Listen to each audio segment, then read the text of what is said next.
And so he had John Mitchell convene a grand jury to investigate Abe Fortas's wife. At which point, now, keep in mind, this was complete BS. There was no there, but still, the old saying, a grand jury can indict a ham sandwich. Fortas, in order to stop John Mitchell from dragging the mud, resigned from the Supreme Court. Now, Ginny Thomas, in my opinion, has, some significant issues that are worthy of investigation by a grand jury, shall we say. Number one is her involvement in the fake electors scheme. This is a clear, in my opinion, the whole fake electors scheme is a clear criminal fraud against the United States. In addition to being seditious and all those other things,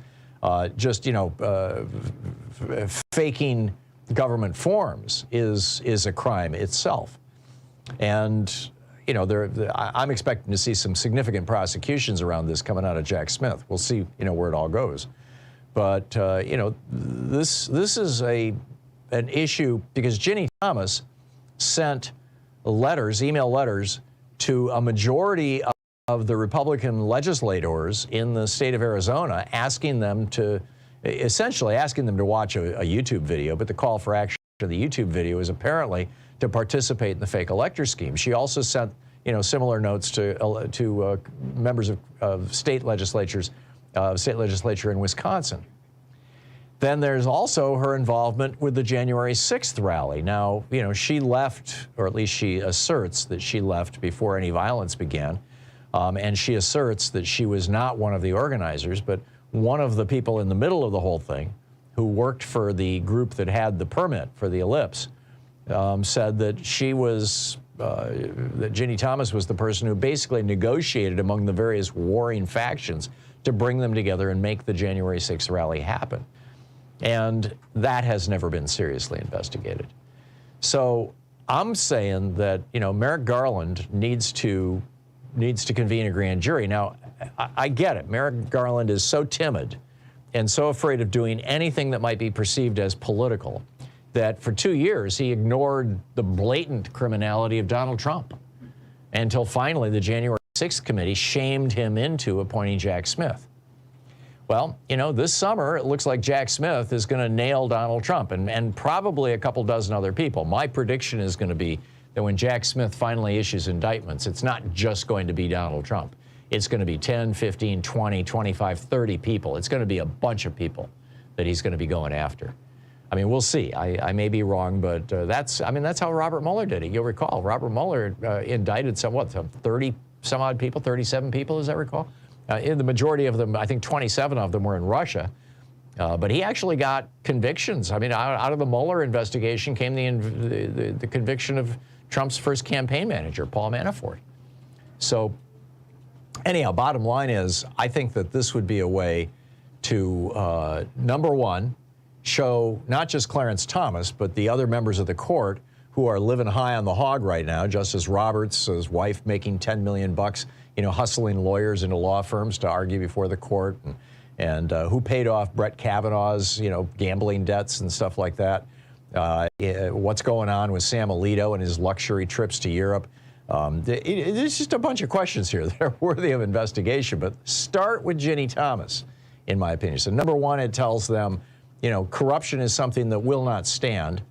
Number two, it has in addition to bringing you the Thom Hartmann Program here on Free Speech TV and Video Media Online, we also have a whole set of ways you can interact with us and tools you can use to spread the word about the importance of democracy and the threats to it in our republic. There's your daily homework.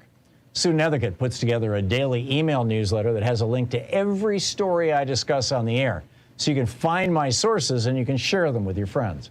It's free and you can sign up at thomhartmann.com. Second, I publish my daily take every day over at the hartmannreport.com website. That's also free if you want the daily 5 days a week rant in your inbox. No ads either. Third, we have the podcasts. There's the free 1-hour version of our daily show that's advertising supported. You can find that wherever you get your podcasts normally. And then there's also the podcast of the entire 3-hour show with no advertisements, and that's available by subscription over at thomhartmann.com. So check them all out at thomhartmann.com and hartmannreport.com.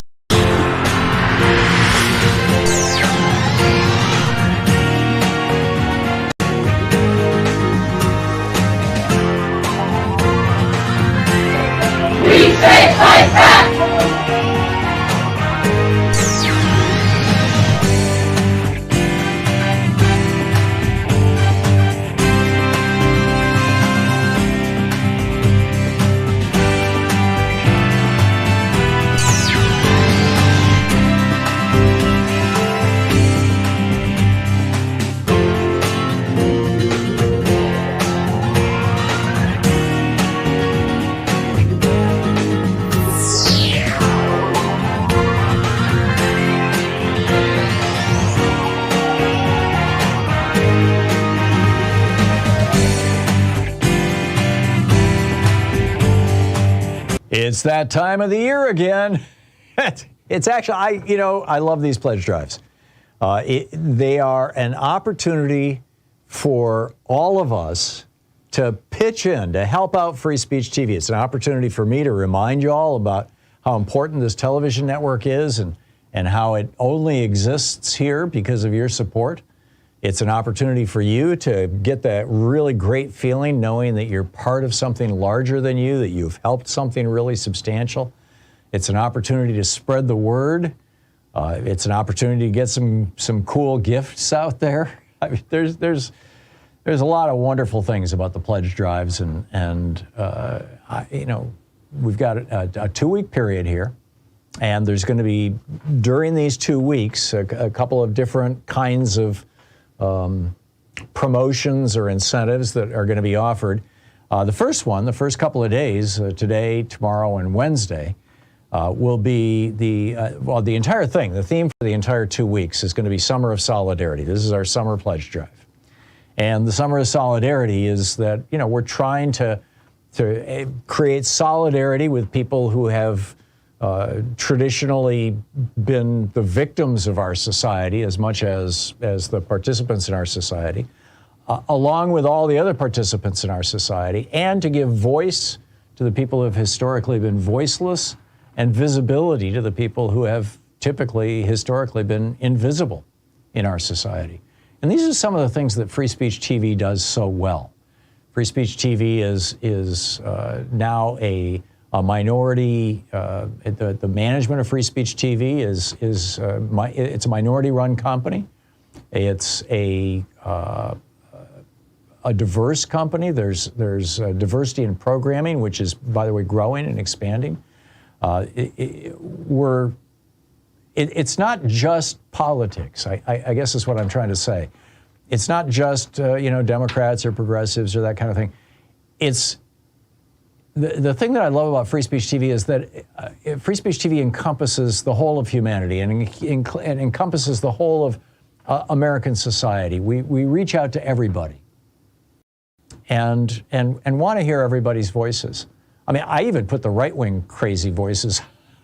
I mean, I'll talk back to them, but I think it's really important that we hear a wide spectrum of voices. And I realize, the right-wing voices are all over the place. They don't really need to be on Free Speech TV, so they're kind of few and far between on my program, but they're there. And we want to have these conversations. We want to have an opportunity for democracy. Democracy is, it's the people, right? Demos. It's the people. And democracy works when we all work together. So this is the Summer of Solidarity. So anyhow, during the first 3 days, which is where I started with this thought, if at least 1,000 of you make a donation of any amount to Free Speech TV during these first 3 days, our frontline funders, these are people who have stepped up and said, we'll go above and beyond and use our money to incentivize people to participate in Free Speech TV. The frontline funders will give Free Speech TV an extra $10,000 if I'm successful and my peers here on Free Speech TV are successful in bringing in 1,000 donations, 1,000 donors during these first 3 days. So don't wait. Don't wait until the last day of the pledge. I know a lot of people do this, right? Wait until the last week or the last day or the last 2 days. Call now, 877-378-8669, and make your pledge.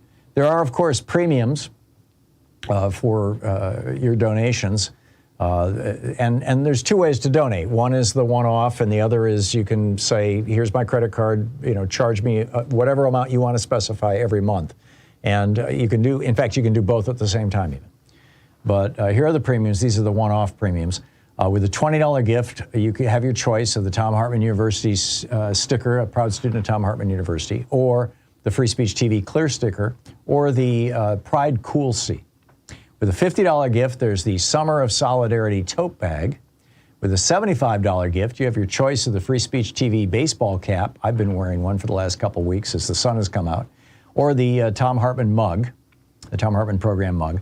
With a $100 gift, there will be a donation given to the Black Trans Advocacy Coalition. With a $120 gift, I have a brand new book out, The Hidden History of American Democracy. Who gave the founders these ideas? Yeah, I think you're going to find it fascinating. It's brand new, just came out. With a $120 gift also, or you can choose the Free Speech TV t-shirt. With a $240 gift, there's our virtual meet and greet. And with a $1,000 gift, we will eventually get around to our in-person meet and greet. I'm hoping that we can put together our first one this summer, later on this summer. So those are the premiums for TV. But the real bottom line is, number one, we really need to get 1,000 people in these first 3 days to get that extra $10,000 from our frontline funders.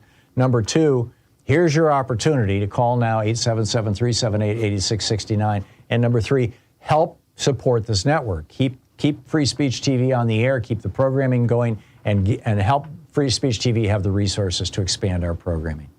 Thanks so much for listening. Thanks so much for supporting this network, for being part of something that is truly great. This is the Thom Hartmann Program.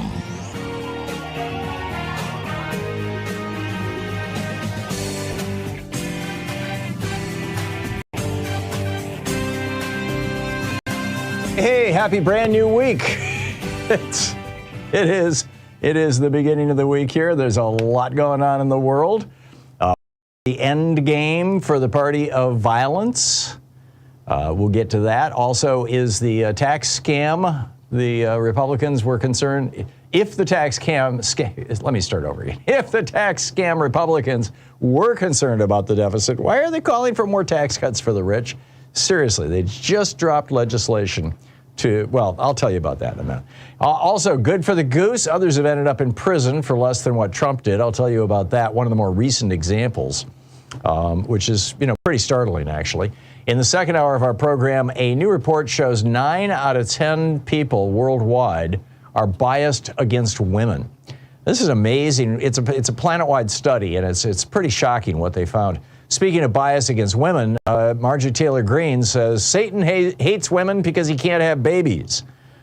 Say what? Where did she come from? Okay, anyhow, and how Christian nationalism and biblical literalism promote conspiracy thinking. This is another fascinating study. We'll tell you about that in the second hour of the program. In the third hour of our program, how Silicon Valley is screwing their workers. Seriously, these big companies, Meta, Facebook, Google, Microsoft, they just laid off literally tens of thousands of workers, and now they're demanding that the Biden administration let more foreign workers come into the country to replace these people at half the price or at less, at a lower price. Also in the third hour of our program, the problem with guns is guns. New statistics from the Center for Disease Control and a Geeky Science. How important is gratitude and what can it do to heal you? Seriously. But to start out the day, my op-ed over at HartmannReport.com today, and also post over at Daily Kos, is titled, "What is the End Game for a Party of Violence?" And I'm almost reluctant to bring this up because it is, I'm not a fan of conspiracy thinking. In fact, we'll be talking about conspiracy thinking in the third hour. But I am capable of adding 1 + 1 and coming up with 2. A bridge was blown up on Sunday morning. We all woke up to the news that this bridge was blown up outside Philadelphia on I-95, one of the busiest, I'm not sure if it might be the busiest interstate highway in the country. And 160,000 cars a day, vehicles a day, cars and trucks a day go over it. And my first thought went to Clay Higgins' tweet, which I believe was Friday, might have even been Thursday. I believe we talked about it on Friday of last week. If not, I've just, been reading it so much everywhere that, it seems like we did. He's the Republican from Putinville. And he tweeted, quote, 1/50K know your bridges. Now, 1/50K refers to the standard scale that military maps use. Military maps are standardized at 1,000 inches, or 1 to 50,000. And the reason for that is so that you can go, and the military can go anywhere in the country and look at a map and know exactly what the scale is, so that when that scale is imposed on, anything from fighter aircraft to tanks to battle plans, everything is consistent. So this is military map scale, and it's in particular used to describe military maps of military bases, like Fort Campbell in Tennessee or Fort Rucker in Alabama. The Know Your Bridges refers to, I believe, blowing up bridges. I mean, the last time we had a fascist movement in the United States that actually militarily challenged or terroristically challenged the United States of America was 1861. It was called the Confederacy. The southern states had become basically a fascist empire for about 30 years, from the 1820s to the 1850s. Democracy ended in the South, and the South rose up and challenged the North, and we call that the Civil War. And one of the main tactics in the Civil War to stop Union armies, and frankly that the Union armies used also to stop the Southern armies, was blowing up bridges. This is a pretty common thing. Similarly, the last time terrorists in the United States, American terrorists, took a bridge and aimed rifles at federal agents, assault weapons, military-style weapons at federal agents, was on April 12th, 2014, when the Clive and Bundy guys threatened to fire down on federal and state agents in Bunkerville, Nevada. And, this was a major big deal. And it was a very real threat. And in fact, the guy who held one of the guys who held the assault weapons later ran for public office as a MAGA Republican. I mean, he didn't win, but he nearly did. The Bible of the white supremacist movement, the book that Tim McVeigh was selling at Waco during the siege and had given away multiple copies during his life. The book that many of these people who are members of these militia movements will read over and over and over again. It's a novel, and it's called The Turner Diaries. And in the Turner Diaries, there are multiple examples of people blowing up power stations and bridges. For example, this is a quote from the Turner Diaries. Quote, 5 later explosions closed the Houston airport, destroyed the city's main power generating station, and collapsed 2 strategically located overpasses and a bridge, making 2 of the most heavily traveled freeways in the area impassable. Now, what he's describing here is the beginning of the revolution. What caused the good white people of America to rise up and start killing black people and Jews. He goes on to say, Houston became an instant disaster area, and the federal government rushed in thousands of troops, as much to keep an angry and panic-stricken public under control as to counter the organization. The Houston action thoroughly dispelled the growing notion that our revolution had been stifled. And after Houston, there was Wilmington, then Providence, then Racine. It became apparent to us that the revolution had entered a new and more distinctive or decisive phase. Now, we've already seen multiple power substations around the United States. There are 5 of them just up the road from us, shot out by right-wing militia people. There have been several in other states. There are people who have read the Turner Diaries, and they think, hey, if we can take out a power substation. So the first thing I thought of when I read, first of all, Clay Higgins, tweeting about our POTUS, which is real president of the United States. That's his phrase for Trump. He also said this is a perimeter probe from the oppressors, right? The arrest of Trump. Perimeter probes feature prominently in Turner Diaries as well, in the Turner Diaries. But, like I said, my first thought was, I wonder if this bridge was blown up by a right-wing terrorist. And here we are, 9:14 Pacific time, 12:14 Eastern time on Monday, a day later, and they still don't know. Who drove that truck? Who did the truck belong to? What was in the truck? They're not sure of any of these things right now. At least according to news reports as of about an hour ago. It was the last time I heard the news reports and checked online. It might have been an accident, but how does a tanker with 6,000 gallons of explosive, highly explosive petroleum product, end up parked under a major thoroughfare and just go up in flames. I mean, you know, have you ever seen a tanker go up in flames that wasn't the result of, you know, like a rollover accident or something? And even those are fairly rare. I mean, these things are well built. So I don't know. Nobody knows whether this was a right-wing attack like with these power stations. Keep in mind, when the power substations were taken out, the one here in Portland, the 2 or 3 up in Tacoma, the ones on the East Coast, I believe they were in New Jersey, when they were taken out, all the news reports initially said, "Oh, yeah, it looks like an accident," or maybe it's some, you know, kids with a 22. Turns out it was militia members trying to, you know, black out parts of cities in order to start the revolution. So here we have, you know, members of Congress like Clay Higgins and others tweeting this kind of rhetoric that basically is declaring civil war in the United States. And this is the kind of rhetoric that encourages stochastic terrorism, the lone wolf terrorism, that encourages these kinds of attacks on American infrastructure. And what all this demonstrates, the fact that, you know, the vast majority of the Republican Party right now is totally in the bag for Donald Trump. Even the people who are running against him for the presidency. Obviously, they're not running for the White House. If they were, they would use this as an opportunity to take down Trump. They must be running for vice president. I mean, I can't come up with another explanation. Why is Mike Pence? Mike Donald's not going to choose you as vice president again. Or Ron DeSantis? Maybe. Or Vivek Ramaswamy? I mean, or Nikki Haley? By the way, over the weekend, Ramaswamy was on CNN. He followed Jim Jordan. Both of them, again, lying on the air in defense of Donald Trump. Well, they could have taken, you know, Hillary Clinton did the same thing. No, she didn't. Oh, Joe Biden did the same. No, he didn't.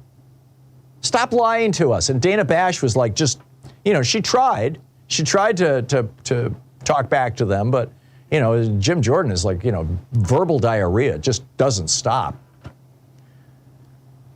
Here's the bottom line. These are bullying efforts. Whether the bridge is taken out or not, we've seen the power stations taken out, and we've seen, you know, we saw January 6th. These calls to violence, the actual violence, the murder of a police officer on January 6th, the way that Jordan treated Dana Bash over the weekend on CNN, which, by the way, is the reason that no television network with any reasonable reputation should ever invite him back on. These are bullying efforts. The only way to stop bullies is with, you know, violent bullies, is by being stronger than them. You'll recall when Obama became president, the FBI released a report they'd written during the Bush administration about left-wing violence. The right wing got all hysterical, and Obama withdrew the report. I mean, it was just a terribly embarrassing display of cowardice, frankly. And it set back our efforts to stop right-wing violence by a decade. Frankly, I think, you know, some of these groups that were organized at January 6th who have now been prosecuted, I mean, the Proud Boys and the Oath Keepers, we've seen them going to prison now, might not have happened. We need to take this seriously, and the Republican Party needs to call it out, or they're going to die. This is the Thom Hartmann Program. It's 18 minutes past the hour. I'll be right back with you.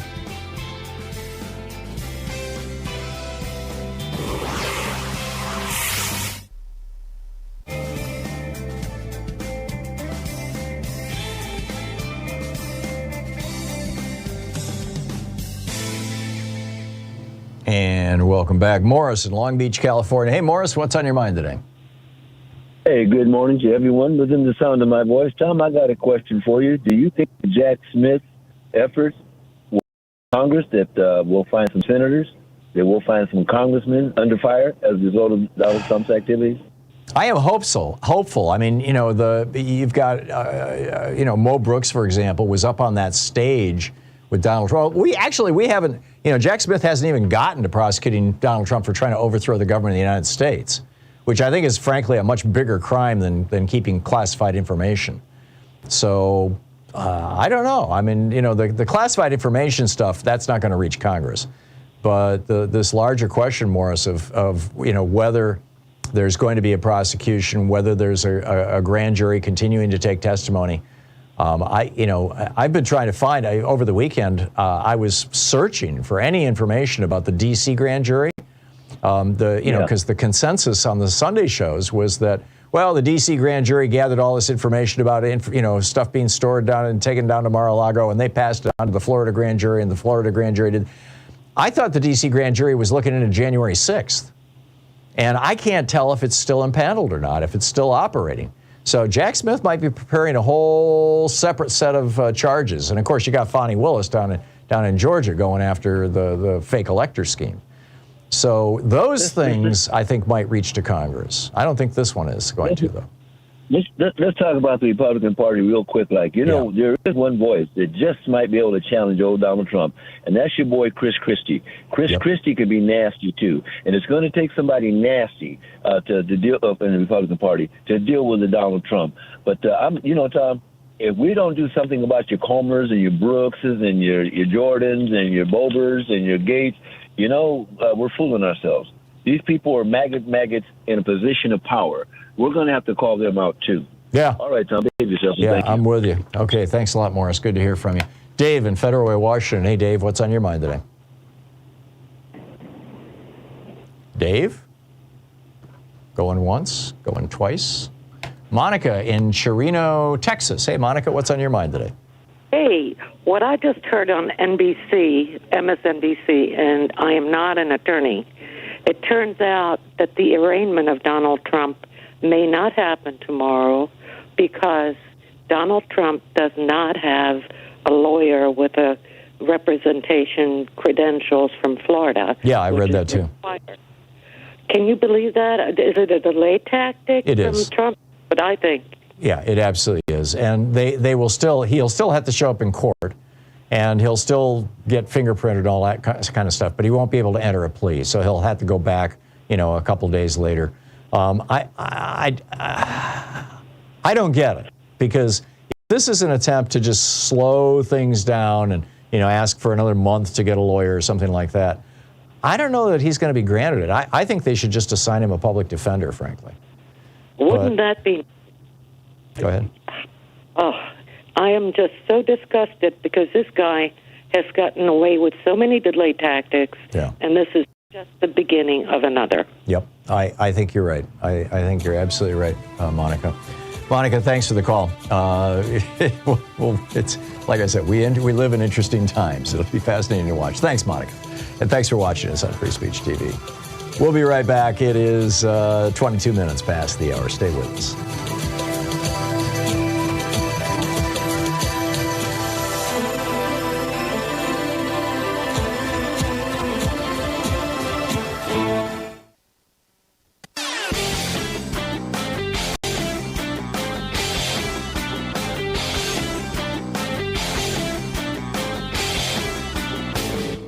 Missed my opening rant today? It's usually published over at HartmannReport.com, where you can read it and share it with your friends for free. Check it out, HartmannReport.com. So we have this major culture war going on in the United States. You've got Republicans trying to ban abortion. They're trying to ban books. Not just trying to, they're actually doing all of these things. Banning books, banning trans girls in sports, attacking basically the entire queer community. Whatever they can to try to sow division and hate, promoting Nazi memes, talking about how, Jews are paying to have black and brown people replace white people and all this kind of stuff. Why are billionaires doing this? Why are they funding these people? I mean, billionaires don't care about crime. They live in gated communities with private security. They don't care about public schools. Their kids go to private schools. They don't care about public transportation. They fly in private jets. Oh, yeah, that's right. If they can get us fighting against each other, if they can get us hating each other, we will ignore their efforts to cut their taxes and deregulate their industries. There's a whole video about it at tom.tv. Check it out.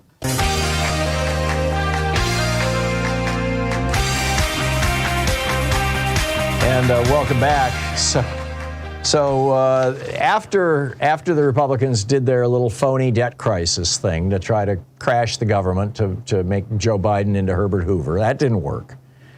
And so now it's like the Three Stooges. I mean, this is just Ways and Means Committee Chairman Leader Jason Smith. He's a congressman from Republican from Missouri. just introduced the American Families and Jobs Act. Now, what does the American Families and Jobs Act do? Well, let's see. It reinstates corporate tax breaks. It rolls back some provisions of the Inflation Reduction Act by limiting tax credits for electric vehicles. It ends tax credits to incentivize clean energy production and investment. And it repeals a tax on toxic waste sites that was used to clean up toxic waste sites. Yeah, the Republican Party, the party of toxic waste sites, and proud of it. That's just incredible. A White House spokesperson, Karine Jean-Pierre, said she called it a tax scam. And she said the GOP's priority isn't reducing the deficit or outcompeting the world. Their priority is giving handouts to rich special interests and corporations at the expense of everyone else. The nonpartisan Joint Committee on Taxation calculated that these tax cuts that they want to pass now for billionaires and big corporations, and it would cost the nation $21 billion over the next 10 years. So they want to add $21 billion to our national deficit. And this is the party of fiscal responsibility. Seriously? Richie Neal, who's the chairman or the ranking member, on the Ways and Means Committee, which is the committee that does the appropriation stuff. He says, not even a week after their manufactured default crisis, it's back to tax cuts for the wealthy and well-connected. This stoops to even a new level for them. Retroactive corporate tax cuts, next to nothing for the most vulnerable children and families, and sneaking in favors for big oil. And they're laying the groundwork for even bigger tax cuts in 2025.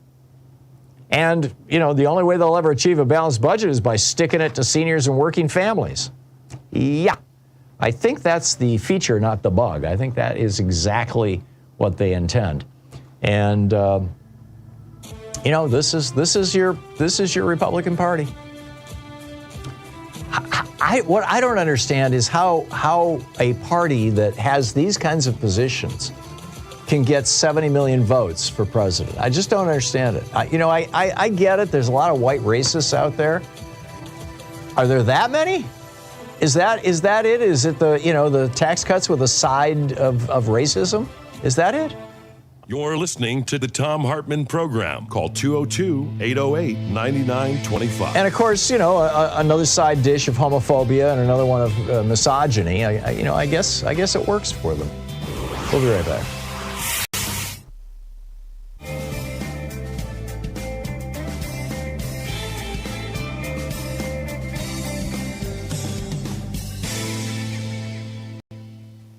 It's that time of the year again.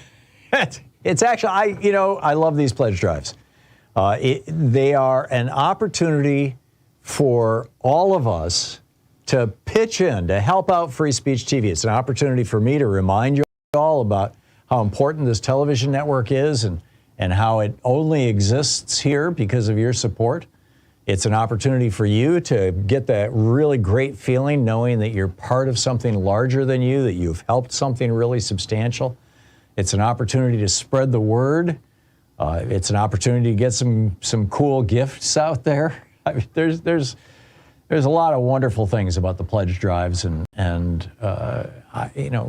we've got a 2-week period here, and there's going to be during these 2 weeks a couple of different kinds of promotions or incentives that are going to be offered.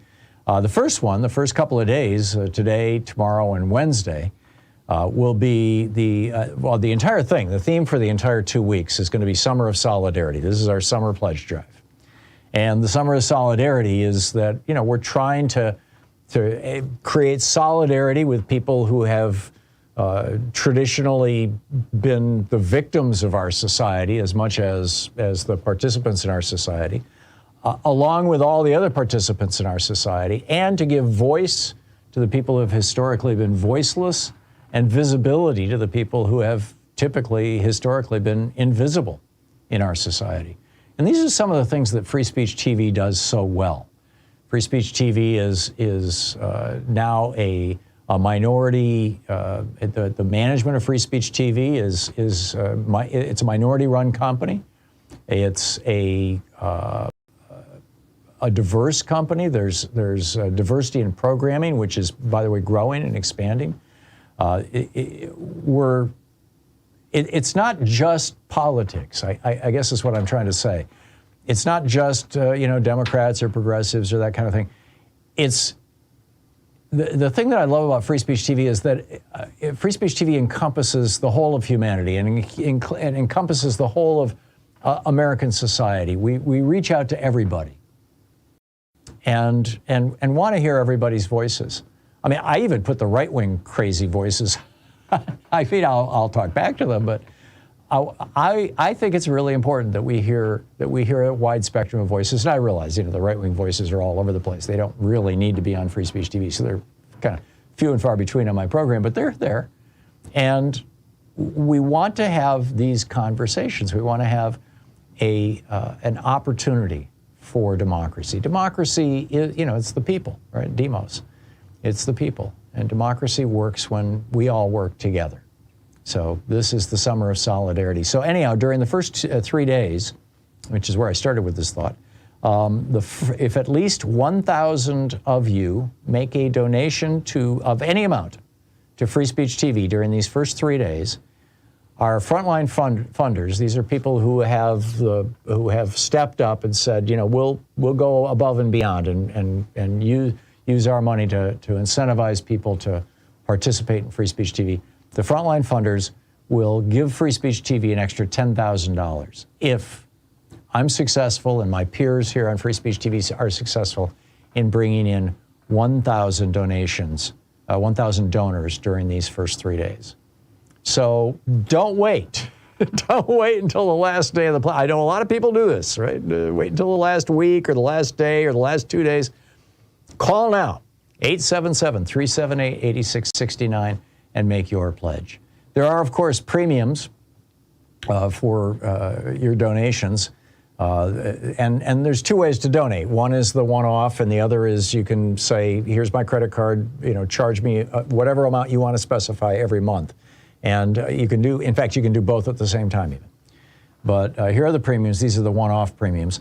With a $20 gift, you can have your choice of the Thom Hartmann University sticker, a proud student of Thom Hartmann University, or the Free Speech TV Clear sticker, or the Pride Cool Seat. With a $50 gift, there's the Summer of Solidarity tote bag. With a $75 gift, you have your choice of the Free Speech TV baseball cap. I've been wearing one for the last couple weeks as the sun has come out. Or the Thom Hartmann mug, Thom Hartmann Program mug. With a $100 gift, there will be a donation given to the Black Trans Advocacy Coalition. With a $120 gift, I have a brand new book out, The Hidden History of American Democracy. Who gave the founders these ideas? I think you're going to find it fascinating. It's brand new, just came out. With a $120 gift also, or you can choose the Free Speech TV t-shirt. With a $240 gift, there's our virtual meet and greet. And with a $1,000 gift, we will eventually get around to our in-person meet and greet. I'm hoping that we can put together our first one this summer, later on this summer. So those are the premiums for Free Speech TV. But the real bottom line is, number one, we really need to get 1,000 people in these first 3 days to get that extra $10,000 from our frontline funders. Number two, here's your opportunity to call now, 877-378-8669. And number three, help the network. Keep Free Speech TV on the air, keep the programming going, and help Free Speech TV have the resources to expand our programming. Thanks so much for listening. Thanks so much for supporting this network, for being part of something that is truly great.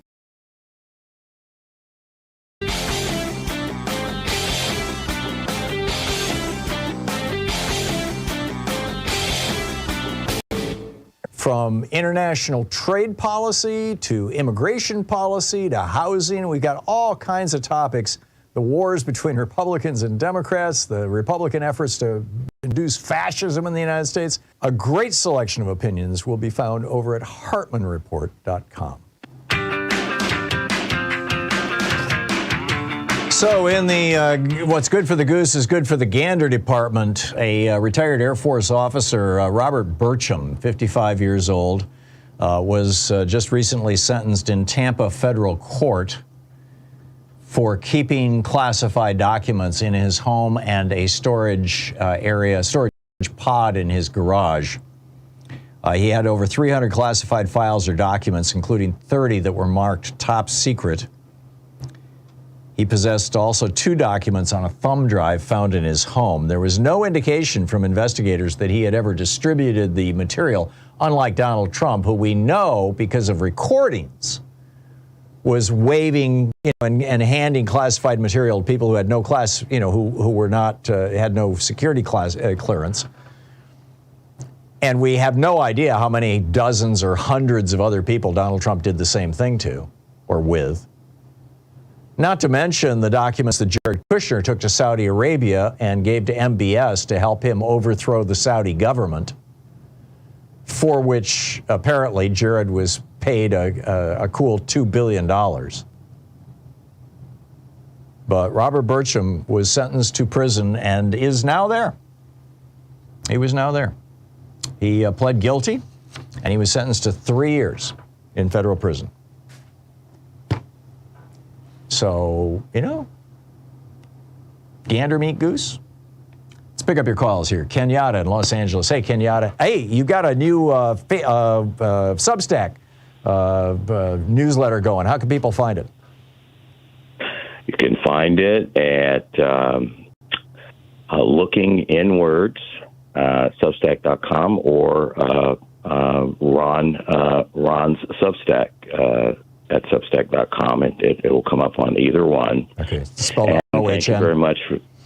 Yes, R-O-H-N. Yes, sir. Cool. And I wanted to kind of weigh in on what you were saying about the Republicans and this violence.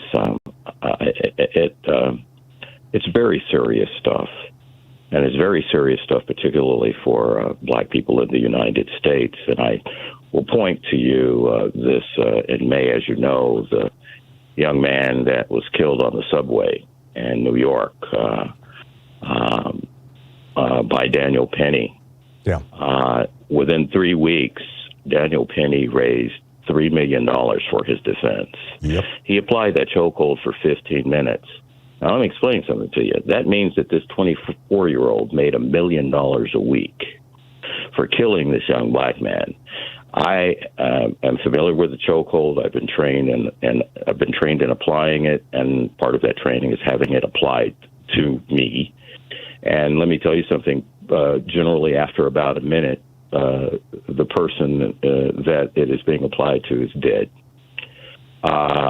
This went on for 15 minutes. There was a woman that was there laughing while she took video with her cell phone. And so what I'm getting at, Tom, is that this kind of filters into the society at large. Yep. I would be very interested in knowing where this money came from, this $1 million a week that was donated to this kid. I'd like to know what his politics were. I'd like to know if he was watching Fox News, because now that reminds me of a year and a half ago, we were talking about Kyle the Wild Child Rittenhouse. Right, who raised $2 million. $5 actually. Oh, $5? Because his cash bail, $5. His cash bail was remember, he had $2 million cash bail. Oh, that's right. He made the cash bail. Then another $3 million for his defense.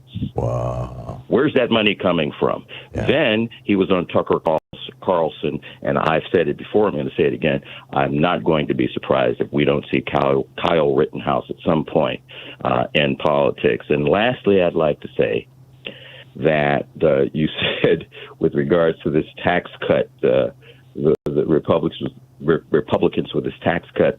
I mean, you said a tax cut with a side of racism.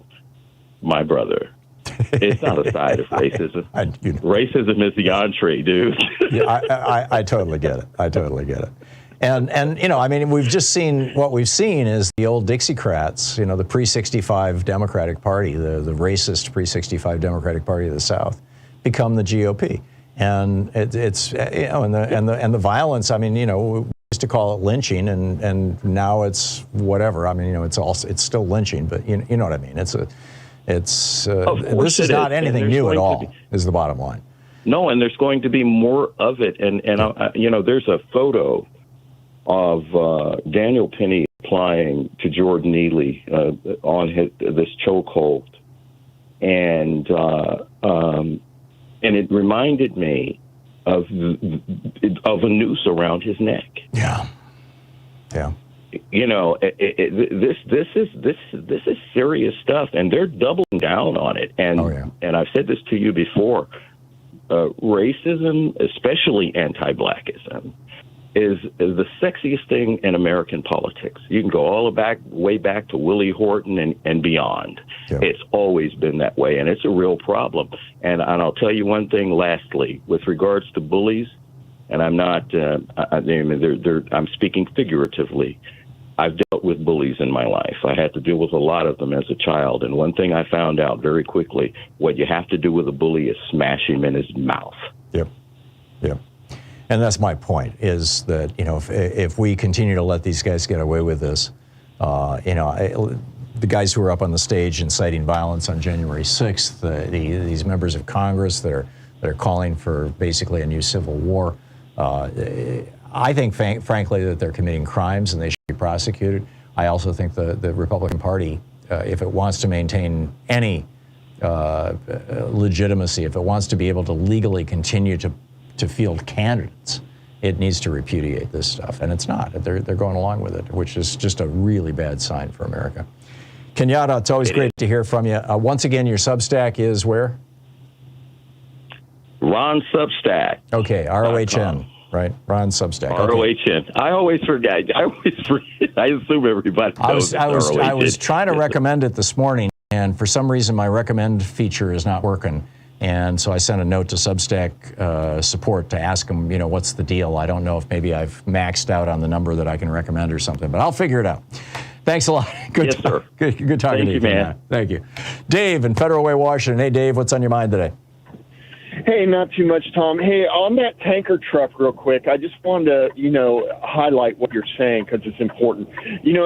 Everyone in intelligence learns in like their first year that there are like 5 major countries that have ongoing insurgencies around the world. Some of them are nuclear armed countries, but they have ongoing insurgencies, right? The general public doesn't know that. What Donald Trump has done is made terrorism a tactic that's normalized in America now, and it can lead to a full-out insurgency.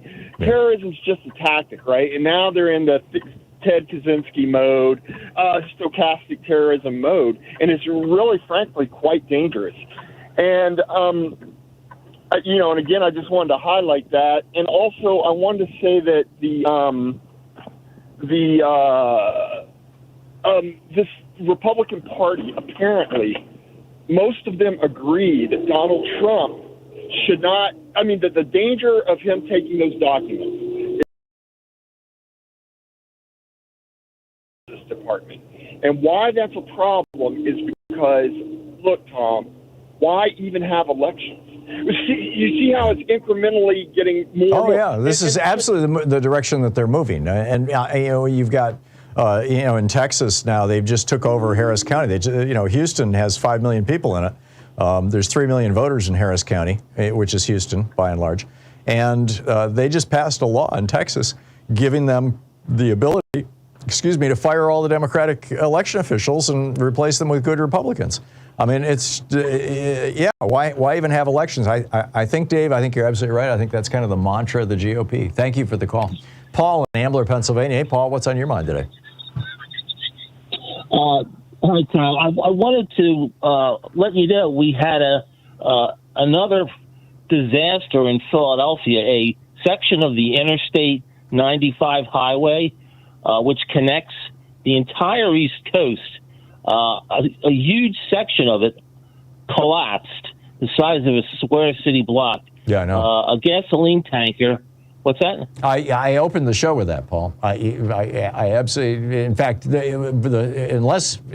you know, the last I heard, which was an hour ago, your governor was on television saying, we don't yet know if this is, I forget the phrase he used, something like, a bad actor or something like that. He didn't use the word terrorism. But we don't know if this was intentional or not. And I'm, 24 hours later, we don't know. I'm concerned. Yeah, that's why. Excuse me. When I was explaining what I wanted to talk about, he says, "You think it's suspicious?" Well, here here's some information. I'm going to just read real quick. The Eastern Transportation Coalition A partnership of 17 states says the roadway and its associated corridor, which reaches from the tip of Florida to the Canadian border, carries $200 billion in goods and services related to the ports along the route. Right. Shapiro, that's the governor, said the tanker was carrying some kind of petroleum product, which I had heard was identified as 87-octane gasoline. 8,500 gallons of the product was in the tanker, according to the U.S. Coast Guard, which immediately went out to see if there was going to be any spillage into the river. Right. Now, this highway, this is an elevated highway. This isn't something that's on the ground. Right. It's 100 or 200 feet in the air, depending on where you're at, running right through the heart of Philadelphia, right along the Delaware River, right down through Delaware, and then down to Virginia and so on, down to Baltimore, down to Florida. All the East Coast ports from Baltimore to New York, they all use this I-95. It connects directly to Turnpike, which is right into Ohio. Right. My point is, whether or not they know what happened, it seemed that it was an experienced driver. Early Sunday morning, they don't know what happened. But my point is that bridge, the overpass, it's the equivalent of a concrete bridge with steel girders that are 4 feet tall, right, 2 feet wide on either side of gigantic concrete buttresses. This is not something that you can take down without an F-16. It's really, really built well. The problem is it's old. And my point is, there's a reason why we have to rebuild our infrastructure. It doesn't last forever. Yeah. Stress and rust and a tanker of gasoline made it collapse. I'm telling you, it looks like the Russians blew up a bridge in the Ukraine. Yeah. That's well, it might be the They Russians, didn't do or at that. least Russian sympathizers, blew up a bridge here in the United States. We're finding increasingly that these, friends of Trump, if this was a terrorist act, are also friends of Putin. Paul, thanks for the call. We'll be right back. You're listening to Thom Hartmann. Visit thomhartmann.com for audio and video archives. It's 47 minutes past the hour here on the place where smart people get their news. Stay with us.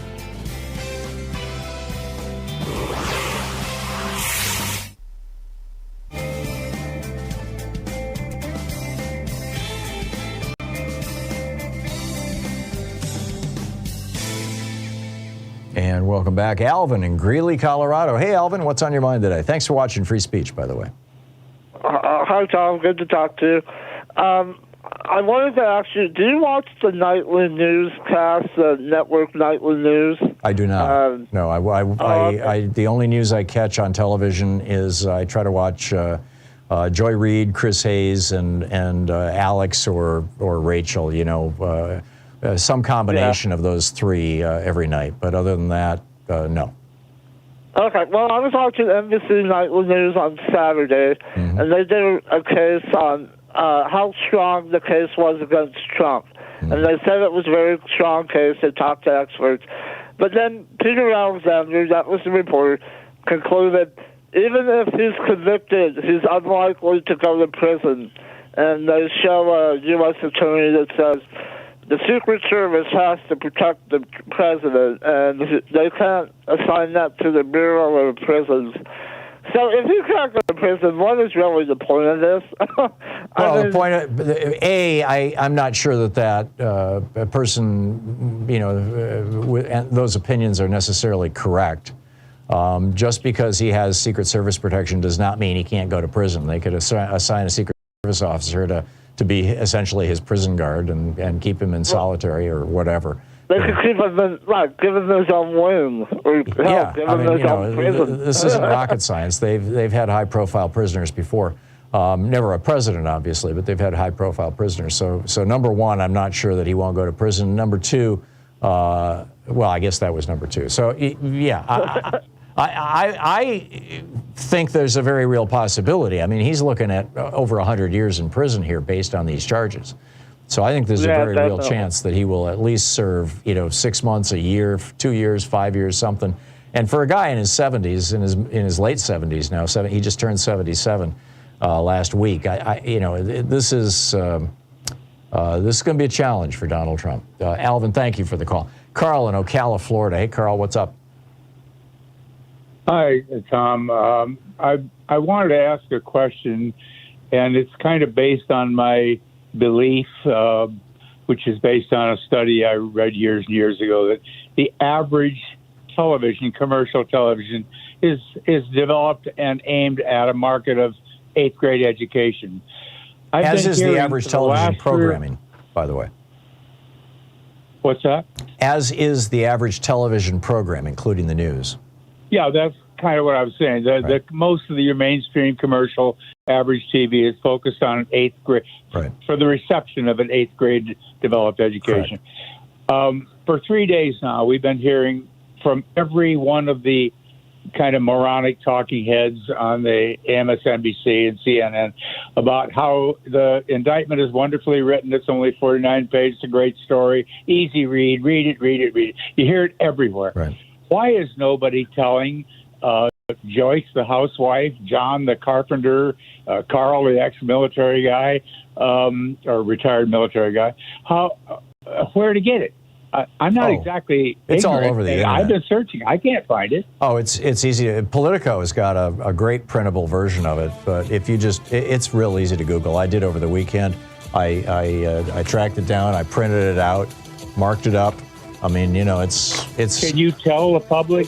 Can you tell the public how to do that? I don't just know plug it into a search about. engine. Just put Trump indictment text, TEXT. You got to include the word text, or full text, and it'll pop right up, Carl. But like I said, it's the best copy I found was over at Politico. Thanks for the call.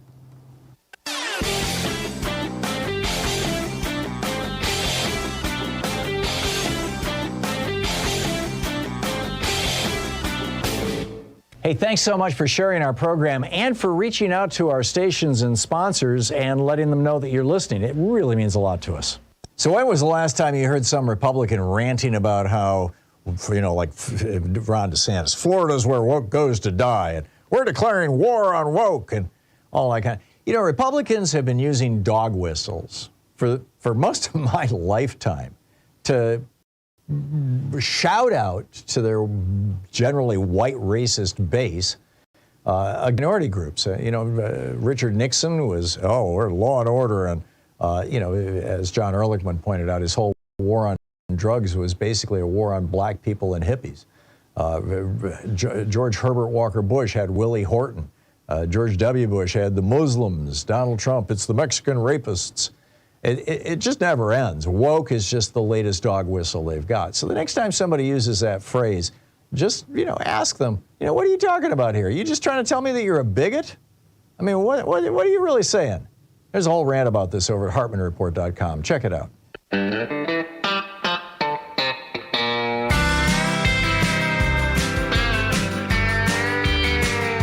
52 minutes past the hour, picking up your calls. Tom in St. Petersburg, Florida. Hey, Tom, what's up?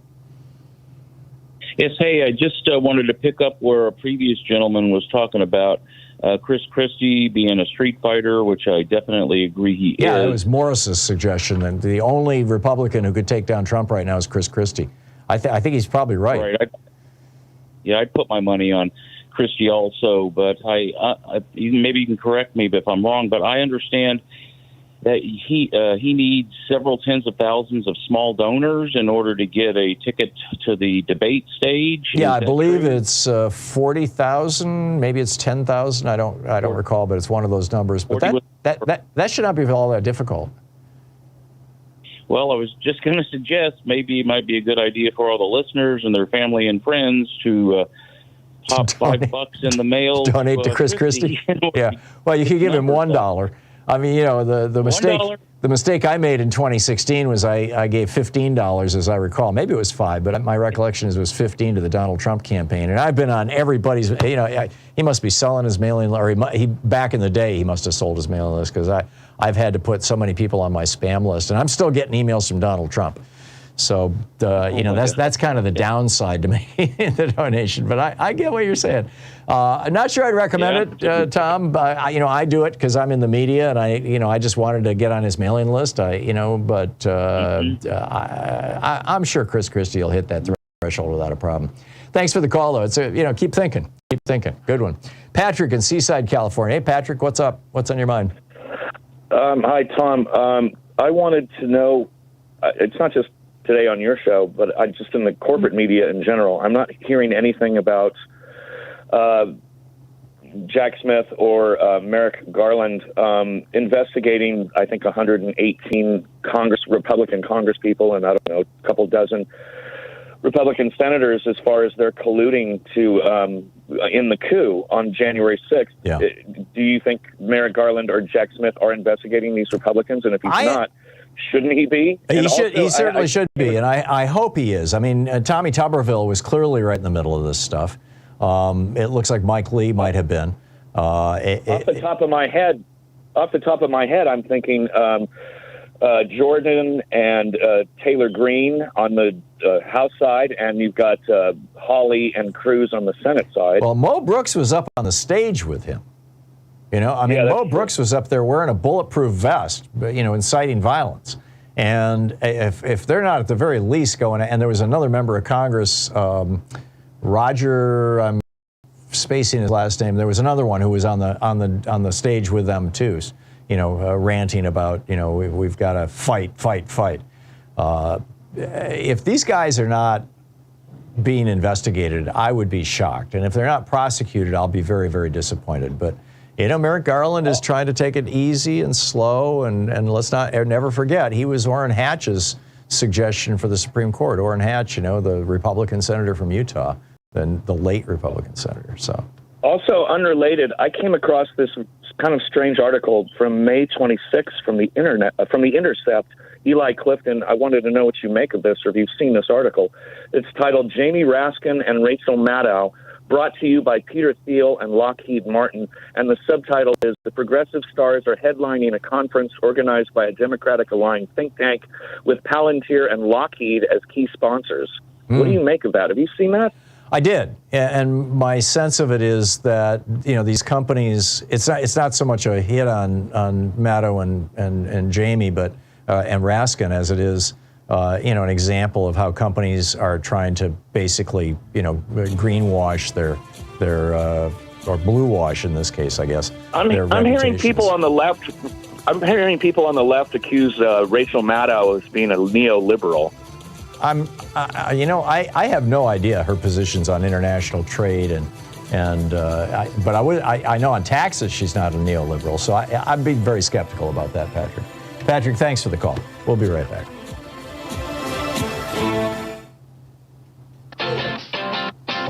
You're listening to Thom Hartmann.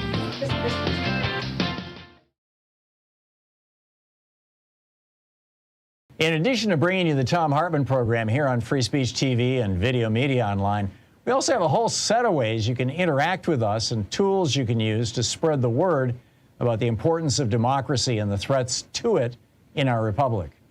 First, there's your daily homework. Sue Nethercutt puts together a daily email newsletter that has a link to every story I discuss on the air, so you can find my sources and you can share them with your friends. It's free and you can sign up at thomhartmann.com. Second, I publish my daily take every day over at the hartmannreport.com website. That's also free if you want the daily 5 days a week rant in your inbox. No ads either. Third, we have the podcasts. There's the free 1-hour version of our daily show that's advertising supported. You can find that wherever you get your podcasts normally. And then there's also the podcast of the entire 3-hour show with no advertisements, and that's available by subscription over at thomhartmann.com. So check them all out at thomhartmann.com and hartmannreport.com.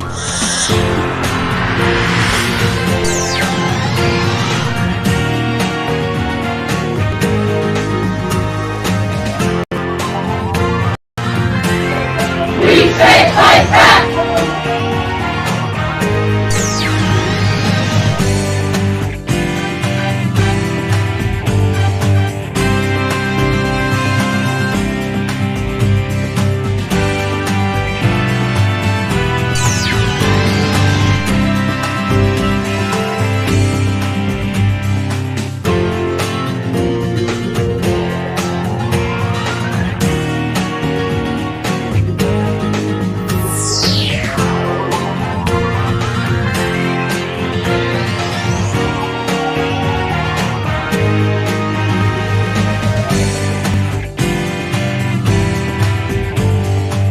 It's that time of the year again. It's actually, I love these pledge drives. They are an opportunity for all of us to pitch in, to help out Free Speech TV. It's an opportunity for me to remind you all about how important this television network is and how it only exists here because of your support. It's an opportunity for you to get that really great feeling knowing that you're part of something larger than you, that you've helped something really substantial. It's an opportunity to spread the word. It's an opportunity to get some cool gifts out there. I mean, there's a lot of wonderful things about the pledge drives, and we've got a 2-week period here, and there's going to be, during these 2 weeks, a couple of different kinds of promotions or incentives that are going to be offered. The first couple of days, today, tomorrow, and Wednesday, will be the entire thing. The theme for the entire 2 weeks is going to be Summer of Solidarity. This is our summer pledge drive.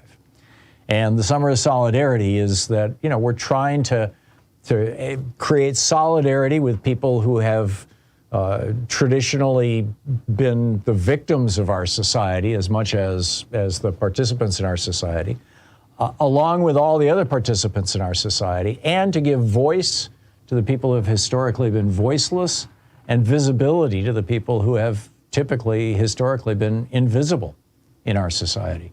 And these are some of the things that Free Speech TV does so well. Free Speech TV is now a minority. The management of Free Speech TV it's a minority-run company. It's a diverse company. There's diversity in programming, which is, by the way, growing and expanding. It's not just politics. I guess is what I'm trying to say. It's not just Democrats or progressives or that kind of thing. It's the thing that I love about Free Speech TV is that Free Speech TV encompasses the whole of humanity and encompasses the whole of American society. We reach out to everybody and want to hear everybody's voices. I mean, I even put the right-wing crazy voices. I mean, I'll talk back to them, but I think it's really important that we hear a wide spectrum of voices. And I realize, the right-wing voices are all over the place. They don't really need to be on Free Speech TV, so they're kind of few and far between on my program, but they're there. And we want to have these conversations. We want to have an opportunity for democracy. Democracy is, it's the people, right? Demos. It's the people. And democracy works when we all work together. So this is the Summer of Solidarity. So anyhow, during the first 3 days, which is where I started with this thought, if at least 1,000 of you make a donation of any amount to Free Speech TV during these first 3 days, our frontline funders, these are people who have stepped up and said, we'll go above and beyond and use our money to incentivize people to participate in Free Speech TV. The frontline funders will give Free Speech TV an extra $10,000 if I'm successful and my peers here on Free Speech TV are successful in bringing in 1,000 donations, 1,000 donors during these first 3 days. So don't wait. Don't wait until the last day of the pledge. I know a lot of people do this, right? Wait until the last week or the last day or the last 2 days. Call now, 877-378-8669, and make your pledge. There are, of course, premiums for your donations, and there's 2 ways to donate. One is the one-off, and the other is you can say, here's my credit card, charge me whatever amount you want to specify every month. And you can do both at the same time even. But here are the premiums. These are the one-off premiums. With a $20 gift, you can have your choice of the Thom Hartmann University sticker, a proud student of Thom Hartmann University, or the Free Speech TV Clear sticker, or the Pride Cool C. With a $50 gift, there's the Summer of Solidarity tote bag. With a $75 gift, you have your choice of the Free Speech TV baseball cap. I've been wearing one for the last couple weeks as the sun has come out. Or the Thom Hartmann mug, the Thom Hartmann Program mug. With a $100 gift, there will be a donation given to the Black Trans Advocacy Coalition. With a $120 gift, I have a brand new book out, The Hidden History of American Democracy. who gave the founders these ideas? Yeah, I think you're going to find it fascinating. It's brand new, just came out, with a $120 gift also, or you can choose the Free Speech TV t-shirt with a $240 gift. There's our virtual meet and greet, and with a $1,000 gift, we will eventually get around to our in-person meet and greet. I'm hoping that we can put together our first one this summer, later on this summer. So those are the premiums for Free Speech TV. But the real bottom line is, number one, we really need to get 1,000 people in these first 3 days to get that extra $10,000 from our frontline funders. Number two, here's your opportunity to call now, 877-378-8669. And number three, help support this network. Keep Free Speech TV on the air, keep the programming going, and help Free Speech TV have the resources to expand our programming. Thanks so much for listening. Thanks so much for supporting this network, for being part of something that is truly great.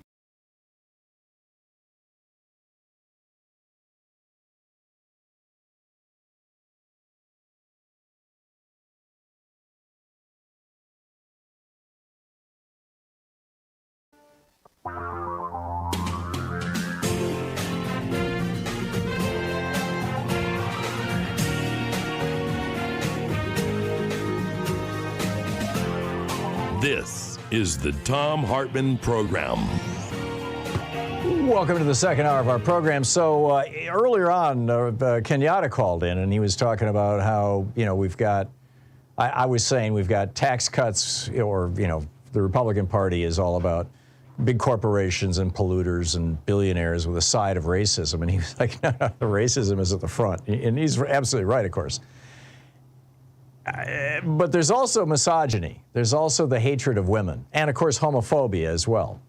The misogyny part is particularly troubling. There's a new study that was just published by the UN Development. Yeah, this is a new UN report.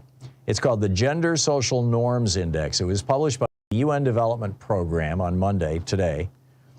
And they looked at 80 countries around the world and asked them questions, the answers to which asked, civilians in these countries, citizens in these countries, questions, the answers to which would elicit an indication that there is some sort of anti-woman bias among people answering the questions. And they were asking both men and women. Half of the people in 80 countries believe that men make better political leaders. 40% believe men are better business executives, and a quarter, 25% of all the people in 80 countries believe it is justified for men to beat their wives. One of the researchers with Oxfam Great Britain, Anam Parvez, said this is truly alarming and explains why the world is completely off track in achieving gender equality. 1 in 5 women in 2021, the latest statistics that we have are a year and a half old. In 2021, 1 in 5 women were married before they turned 18 around the world, or in these 80 countries. 1.7 billion women and girls live on less than $5.50 a day. Women continue to take on 3 times as much unpaid care and domestic work as do men around the world. And Parvez says, at the current rate of progress, it will take 186 years to close gaps in legal protections for women. Remember when Rush Limbaugh? I mean, I used to play the ad on the program just to attack it, just to point out, this is just the naked misogyny of Rush Limbaugh. This was a decade or so ago. He was playing an ad for the Hillary Clinton Nutcracker. And then somebody came out and manufactured one, and they were selling them on Russia's website, and they were selling them in, Republican stores and things. It was, literally a Hillary Clinton Nutcracker. And it was just, and he called women, progressive women, feminazis.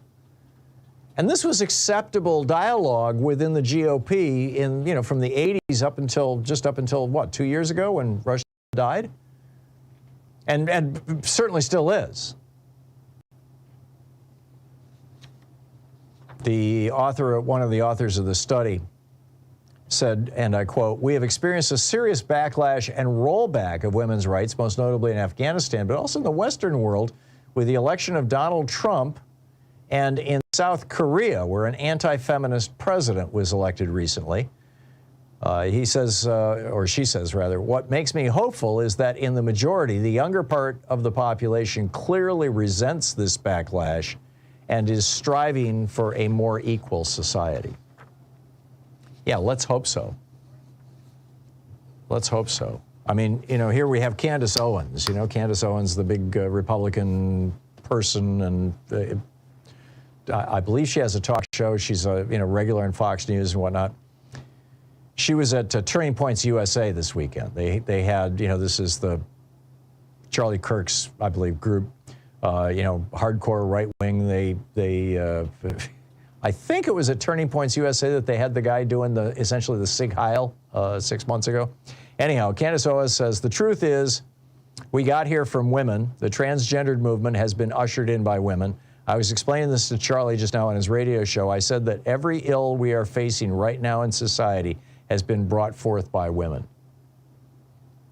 Now, maybe that's, this is a verbatim quote, but maybe it is misinterpreted. Maybe she meant to say every ill in society is the result of attacks on women.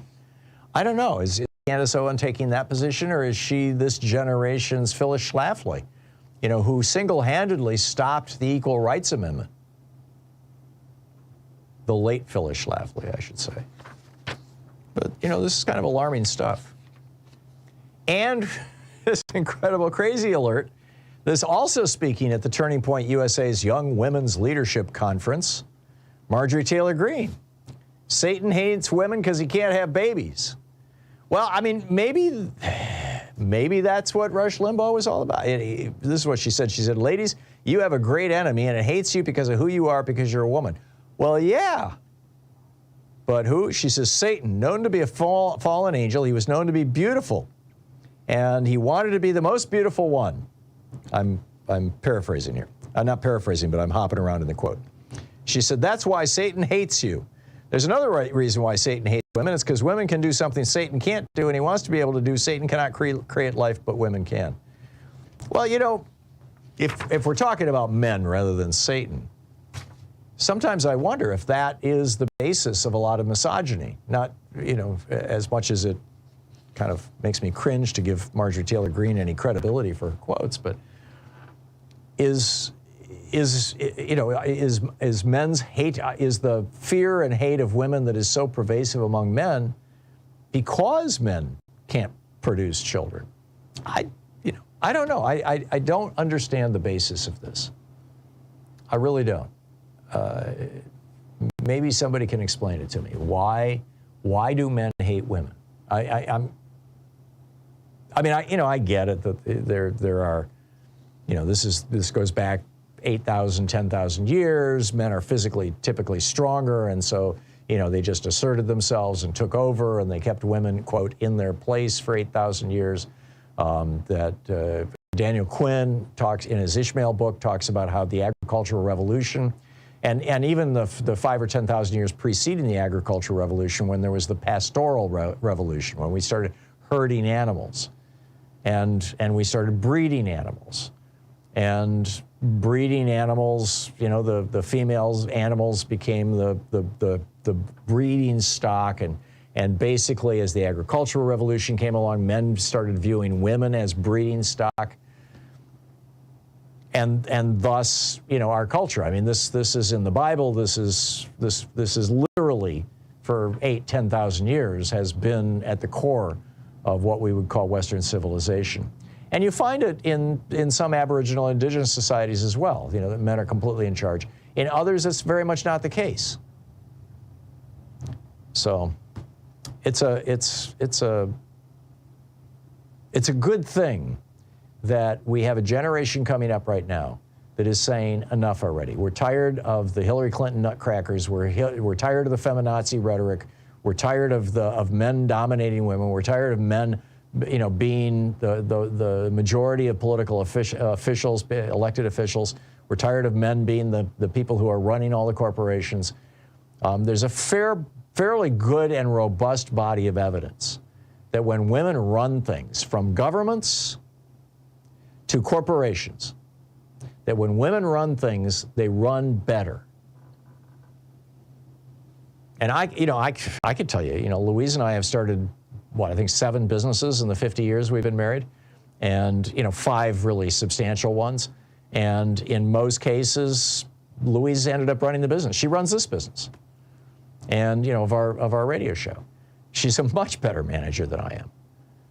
I'm not sure that it's because she's a woman. It might just be because she's brilliant. But I think there is demonstrably a lot to this. And I realize, people say, well, what about Maggie Thatcher? Well, there's always exceptions to the rule. So anyhow, let's move along. Actually, I'm gonna hit the break here and move along to Christian nationalism and biblical literalism, which I think kind of steps off what I was just talking about, because we're talking about how the oppression of women is literally built into the Bible. Something else is built into the Bible too: magical thinking. And what does that mean for modern society in an age of wild conspiracy theories that are causing people to die? I'll tell you about that after the break.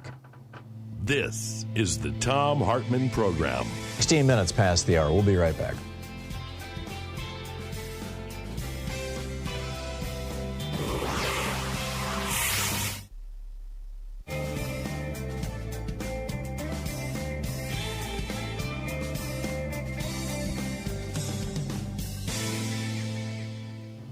And welcome back. Mark in San Jose, California. Hey, Mark, what's on your mind today? Hi, Tom. Or is it Lamarck? Is that a typo? Or is your name Lamarck? Yeah. I want to... Is your name Lamarck or Mark? Yeah, I'm Mark. I'm the union rep. Yeah. Okay. Hey, Mark. So what's on your mind today? Well, I want to give you my final request, but first I want to answer any questions about, what I've shared with you, if you have any. Thank you, sir. I don't know what you're talking about. Oh, I'm sorry. Well, I respect that you listened to my biography and my October problems. Can I share my first 2 message to our documentarian, or really what I need? Tom, I need your help to contact an HOR to get an FBI agent for me. Okay. Mark, I'm sorry. This is just too weird. Moving along here. Rick in Great Falls, Montana. Hey, Rick, what's on your mind today? Yeah, good morning, Tom. You just mentioned animals being abused. I'm did? Very concerned. Oh, you mean during the book reading? Right on. Yeah. Yeah. I'm very concerned about the horse racing industry here in America. We've got a major problem. We've put down 14 horses in the last, since the Kentucky Derby. Right. Yeah, there were 4 this last weekend, weren't there? I think so, yes. Yeah.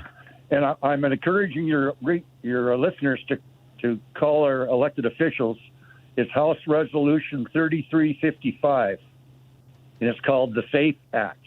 They're trying to get some regulations towards this horse racing industry. Who has introduced that legislation? I don't know who proposed that. Right. It slipped my mind. Right. Yeah. Interesting. And I got another little nugget for you. What's the chance of our top secret information being delivered to the Soviets by Rand Paul? I think it's very high, but that's just my opinion. I mean, I might be completely wrong, but yeah, Rand Paul made a personal trip to Moscow on behalf of Donald Trump, carrying a packet full of documents. And apparently Rand Paul didn't know what was in the packet, but to deliver it to the intelligence officers there in Moscow who would deliver it to Putin. And, inquiring minds want to know. I think there's, was this, Trump's payoff for Putin's help in 2016? Because it's fairly clear that if the Internet Research Agency had not been working as hard as they did, mostly with Facebook, on all of those people in those 5 swing states, and if that meeting held in Trump Tower with the Russian lawyer, 10 minutes after that meeting was over, Donald Trump was tweeting about Hillary's emails, and then of course we know now that that it was Russia who hacked the server that got the emails and publicized them. So if Russia hadn't helped Donald Trump, he never would have become president. So maybe he was helping Putin out.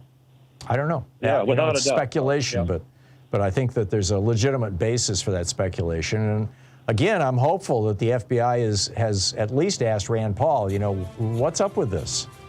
But I've never seen any indication that that's the case. So, Rick, I got to run, but thank you for the call. You can Google it, by the way. You can plug it into a search engine. Rand Paul goes to Moscow with documents for Donald Trump, and it'll pop right up. It wasn't a secret, which makes it even weirder. Or maybe that proves that it was. Well, who knows? I don't know. Anyhow, we'll be right back.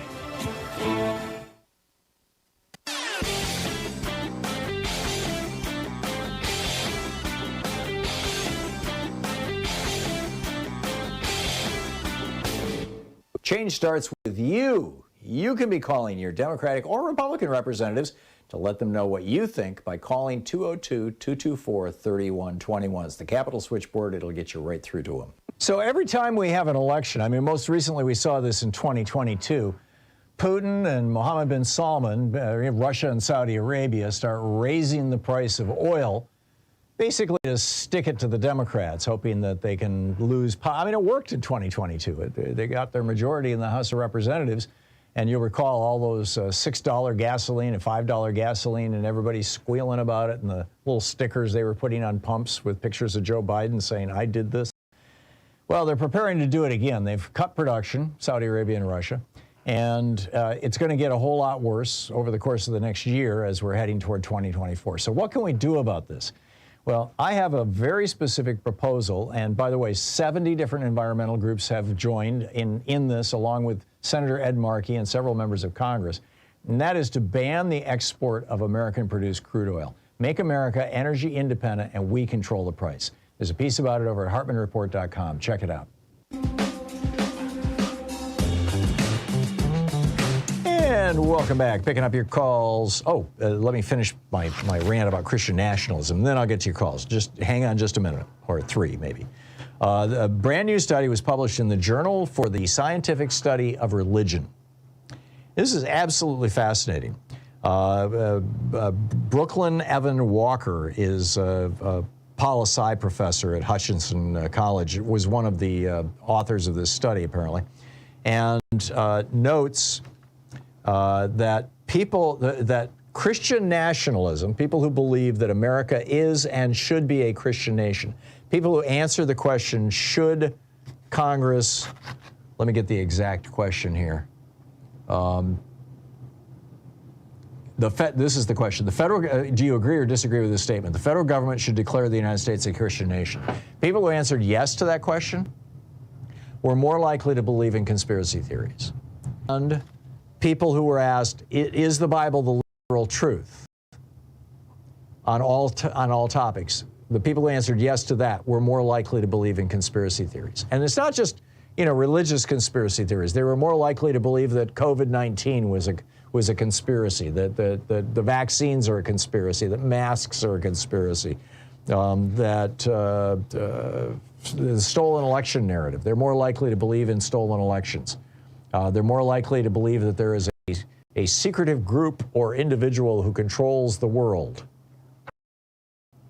Now, they didn't answer why this would be. They just noted it. They said those who adhered to a literal interpretation of the Bible were more likely to adopt conspiracy thinking, and biblical literalism was found to amplify the effect of Christian nationalism on conspiracy thinking.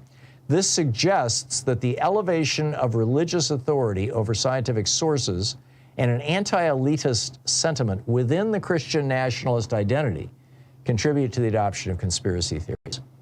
One of the researchers, Walker, said, "We were surprised at the effect size we observed. When occurring together, biblical literalism and Christian nationalism had a much stronger effect than well-established predictors of conspiracy thinking like education."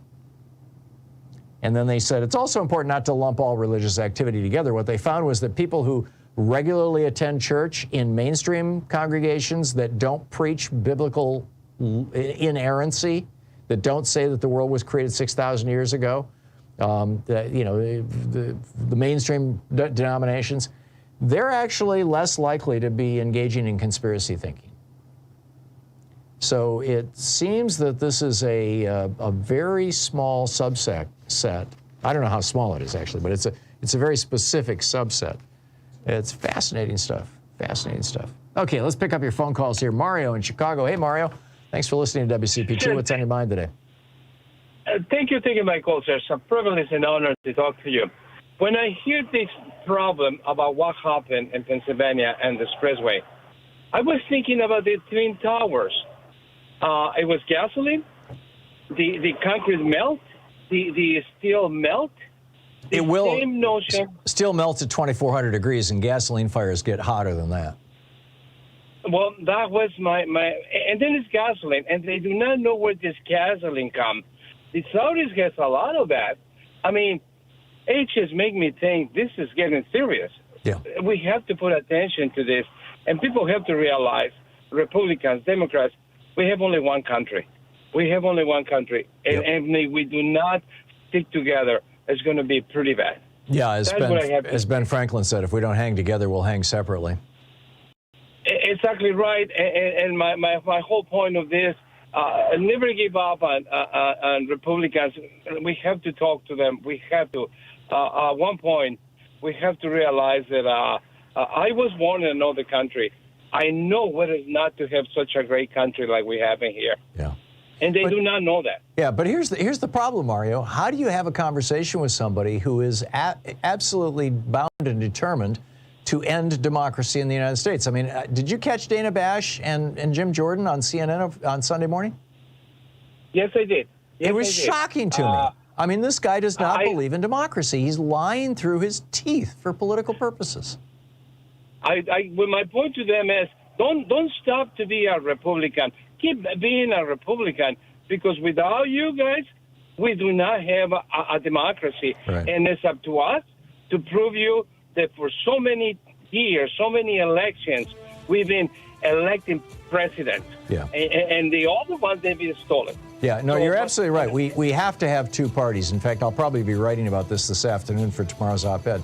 Without two parties, you end up corrupting the one party that has, overwhelming power. You see this among the Democratic Party in New York State, for example. It's become very corrupt over the years. It's very tragic. Mario, thank you for the call. Thank you very much. You're absolutely right. It's 27 minutes past the hour. You're listening to the Thom Hartmann Program. Call 202-808-9925. This is the True People's Media. Back with your calls in just a moment.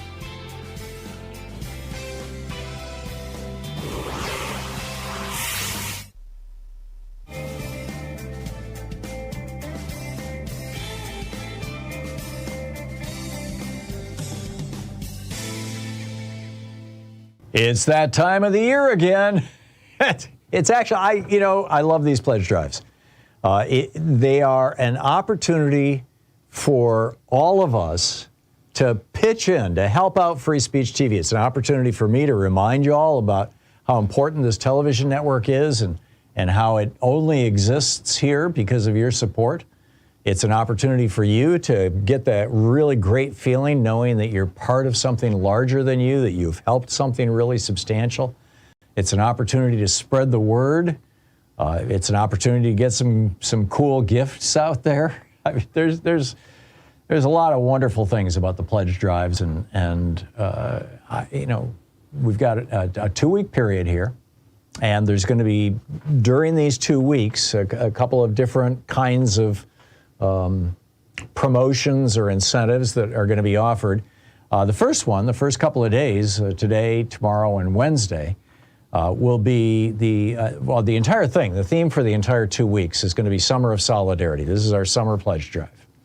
And the Summer of Solidarity is that, we're trying to create solidarity with people who have traditionally been the victims of our society as much as the participants in our society, along with all the other participants in our society, and to give voice to the people who have historically been voiceless and visibility to the people who have historically been invisible in our society. And these are some of the things that Free Speech TV does so well. Free Speech TV is now a a minority. The management of Free Speech TV it's a minority-run company. It's a diverse company. There's diversity in programming, which is, by the way, growing and expanding. It's not just politics. I guess is what I'm trying to say. It's not just Democrats or progressives or that kind of thing.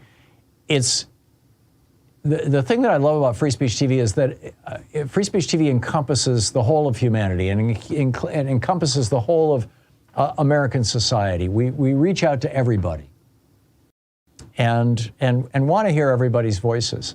I mean, I even put the right-wing crazy voices.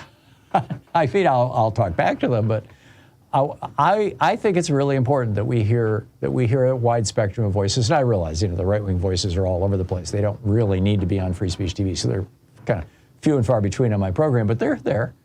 And we want to have these conversations. We want to have an opportunity for democracy. Democracy is, it's the people, right? Demos. It's the people. And democracy works when we all work together.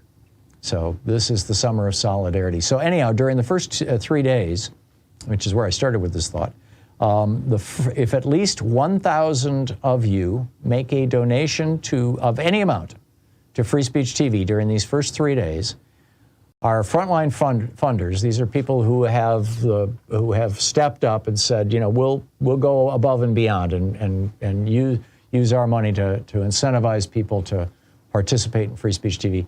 The frontline funders will give Free Speech TV an extra $10,000 if I'm successful and my peers here on Free Speech TV are successful in bringing in 1,000 donations, 1,000 donors during these first 3 days.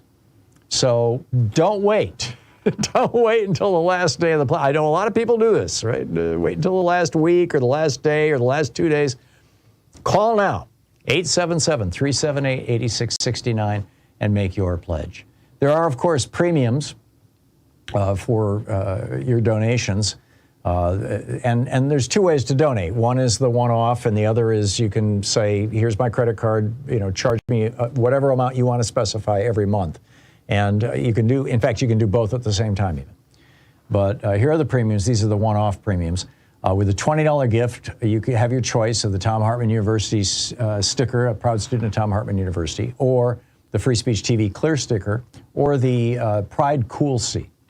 With a $50 gift, there's the Summer of Solidarity tote bag. With a $75 gift, you have your choice of the Free Speech TV baseball cap. I've been wearing one for the last couple weeks as the sun has come out. Or the Thom Hartmann mug, the Thom Hartmann Program mug. With a $100 gift, there will be a donation given to the Black Trans Advocacy Coalition. With a $120 gift, I have a brand new book out, The Hidden History of American Democracy. Who gave the founders these ideas? I think you're going to find it fascinating. It's brand new, just came out. With a $120 gift also, or you could choose the Free Speech TV t-shirt. With a $240 gift, there's our virtual meet and greet. And with a $1,000 gift, we will eventually get around to our in-person meet and greet. I'm hoping that we can put together our first one this summer, later on this summer. So those are the premiums for Free Speech TV. But the real bottom line is, number one, we really need to get 1,000 people in these first 3 days to get that extra $10,000 from our frontline funders. Number two, here's your opportunity to call now, 877-378-8669. And number three, help support this network. Keep Free Speech TV on the air, keep the programming going, and help Free Speech TV have the resources to expand our programming. Thanks so much for listening. Thanks so much for supporting this network, for being part of something that is truly great.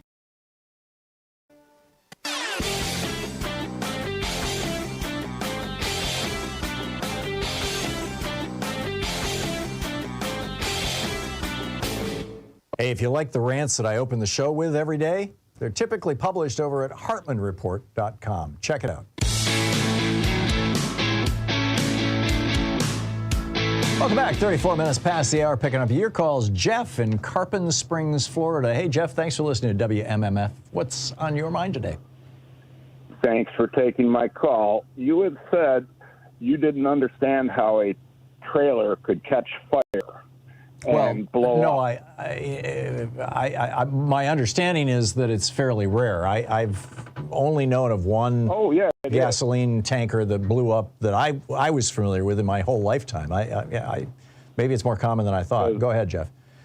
Because, Tom, if you don't do the maintenance and you don't add 90 weight back to your bearings on your trailer tires, it could, or worse yet, somebody helps it along by pulling the plugs out, drawing out the 90 weight, and putting diesel in. So you're saying that somebody I knew in Illinois, that the wheel bearings can heat up to the point where they can catch the wheel on fire, which can then catch the tank on fire? if you've ever seen a rubber tire burning, they're very hot and hard to put out. Yeah, that's true. I have seen tires burn.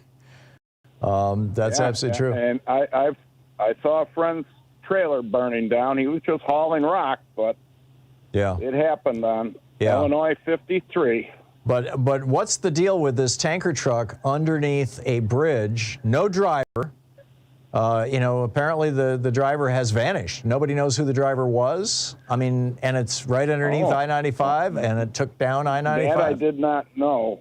I just know that when you do look back in your mirrors and you see smoke, when you took your CDL test, in the book you read to learn, it said you call the fire department, have them meet you somewhere where they can spray it immediately. You don't just pull over underneath and just, because if the damage is done and it's going to start burning bad, oh my, I wouldn't want to be around. Yeah, CDL is commercial driver's license, right? And it sounds like you have one, that you're a commercial trucker. I am retired now.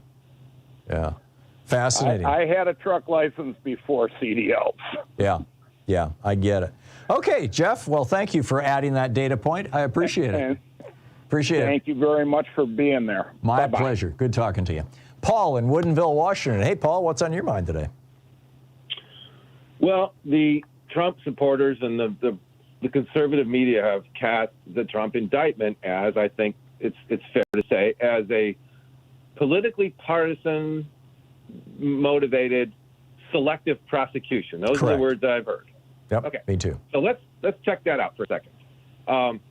And I want to mention something about Rachel Maddow too, is how they're proving that what she said proves that it's a partisan political motivation. Okay. Well, it's selective prosecution. Okay, well, let me just say this. I guess all prosecutions are selective because we only prosecute about 5% of all criminal referrals that are referred for prosecution. Only 5%. So they're selected. Huh? They're selected. The question is, what's the criteria? Well, that's right. Well, then let's go for it. The criteria, 95% of cases end up in a plea bargain of some sort. Mm-hmm. And that's across the board, across every state, red, blue, federal and state courts.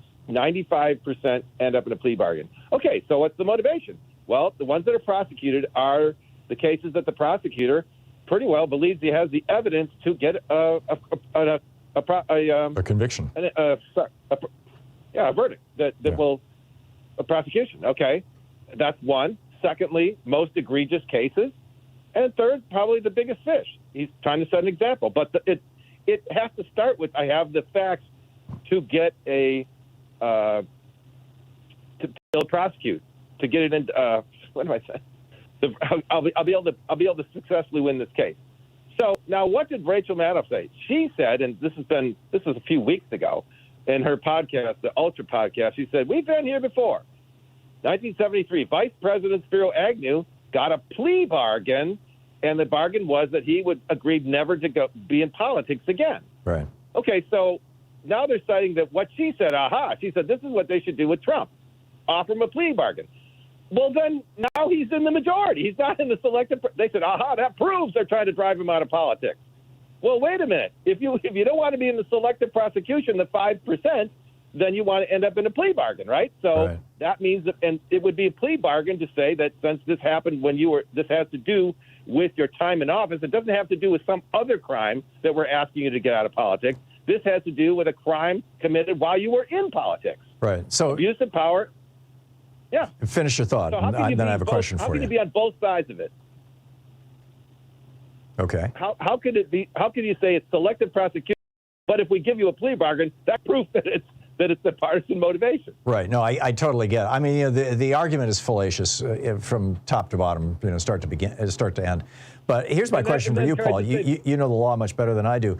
Are those plea bargains typically, or by law even, initiated by prosecutors, by defendants, or both? Well, I think it's a negotiation. It depends on what the facts are, and I think the ones that are prosecuted. Obviously, the prosecutor's not willing to take a plea. Said, no, I got this one. In other words, the prosecutor is very confident in those 5% that they have the evidence for a conviction. Right. So that's so Trump has not been offered a plea, or if he tried to offer a plea, it has been rejected. Is that what you're suggesting?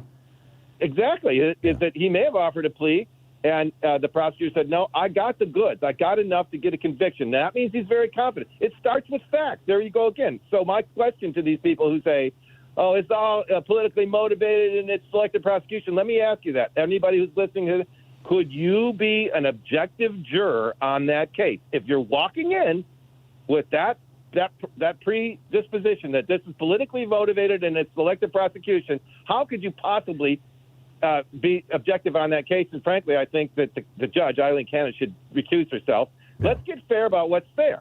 Because if you can't do that, then I would suggest that people who are calling this political couldn't be objective on any case, because the first thing they have to do is decide whether the case is legitimate.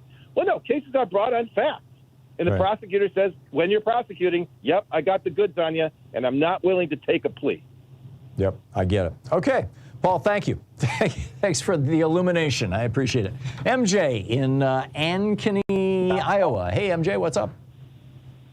Hey, Tom. It's been a while since I've called in. Thanks for taking my call. Sure. Is it okay to go back to that topic about feminism and misogyny a little bit? You can go anywhere you'd like to, MJ. What's on your mind?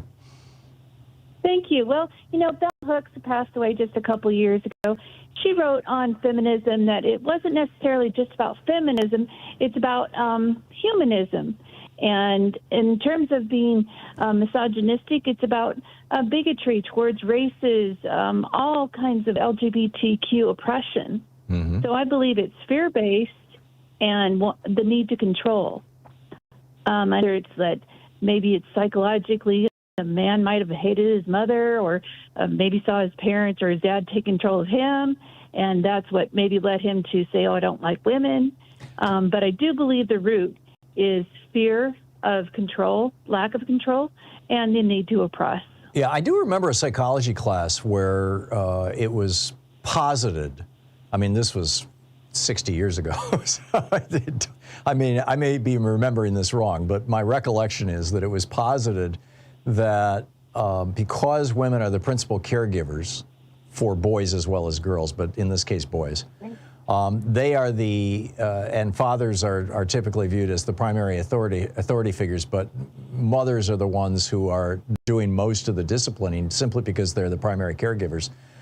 They're the ones that boys may grow up to fear, as you mentioned, or resent, because the boy is, young and not powerful, and father is older and powerful, and that somehow that dynamic that comes out of childhood and the way that we've organized our society with mothers as, had something to do with it.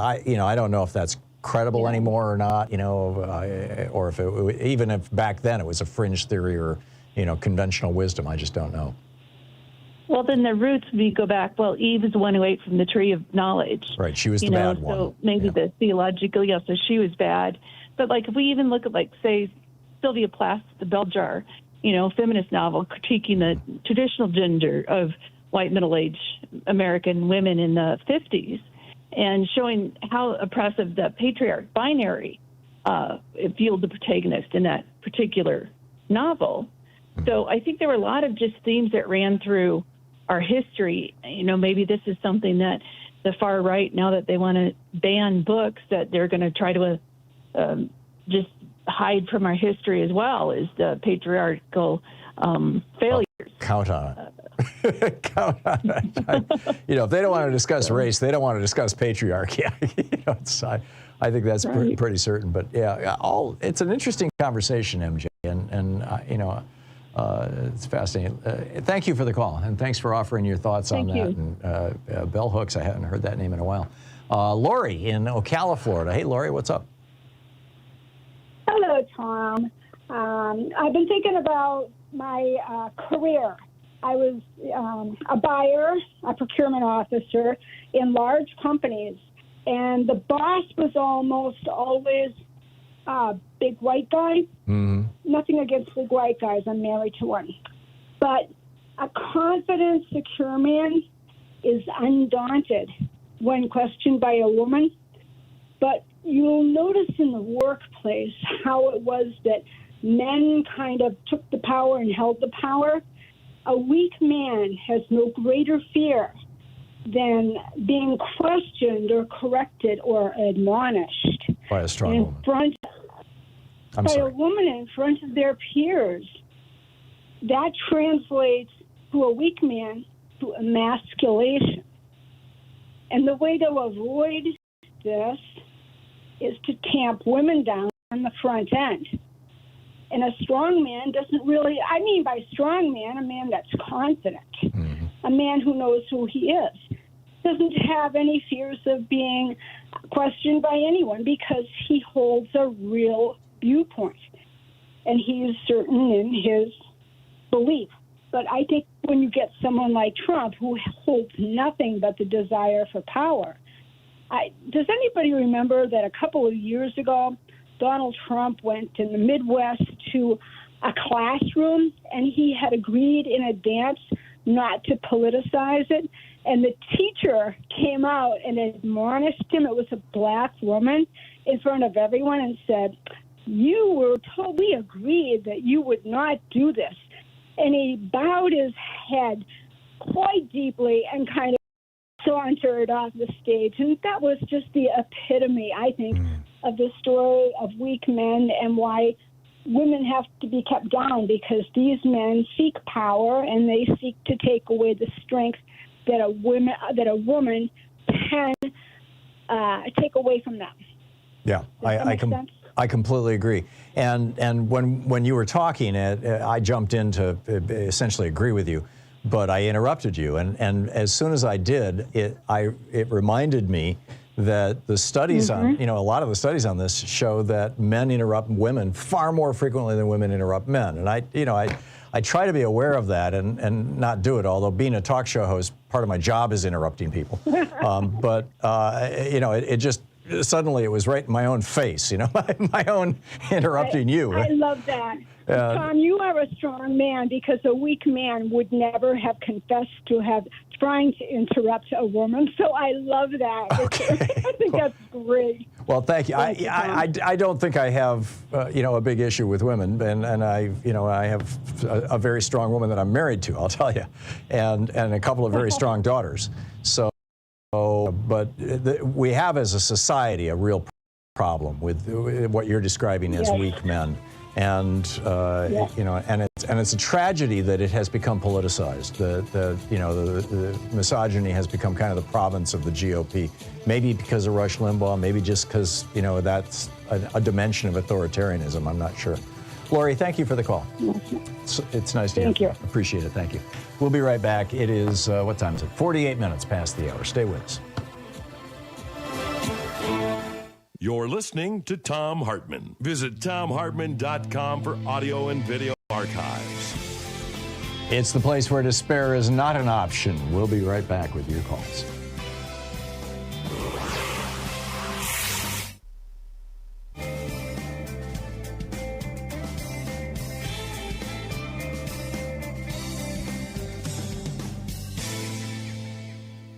And welcome back, Lewis in Branson, Missouri. Hey, Lewis, what's on your mind today?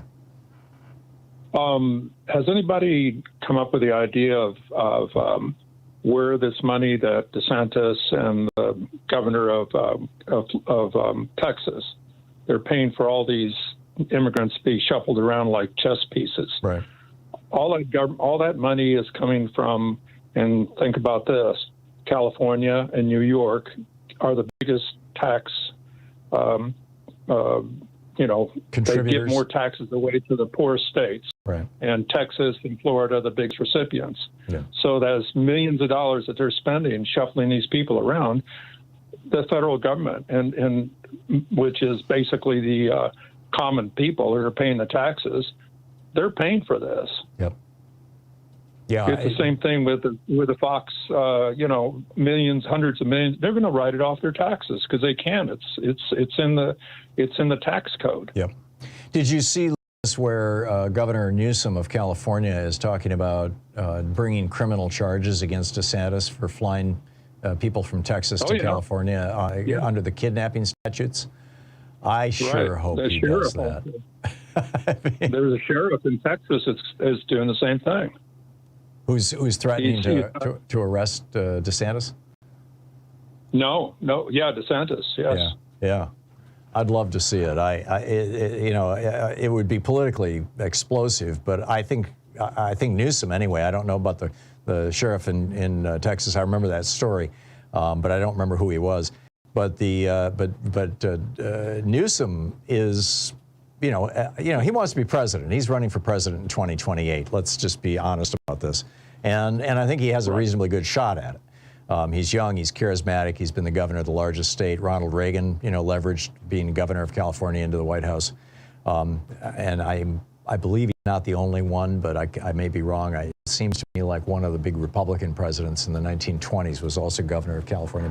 But in any case, I don't think that Newsom is at all afraid of the blowback in fact, he would welcome the publicity and the blowback from, bringing a criminal charge or even a civil charge against DeSantis for doing what he's doing. I haven't heard that he's tried to go after Greg Abbott specifically, but maybe Abbott has just not, sent anybody to California yet. He's just sending them to DC and Chicago or something like that.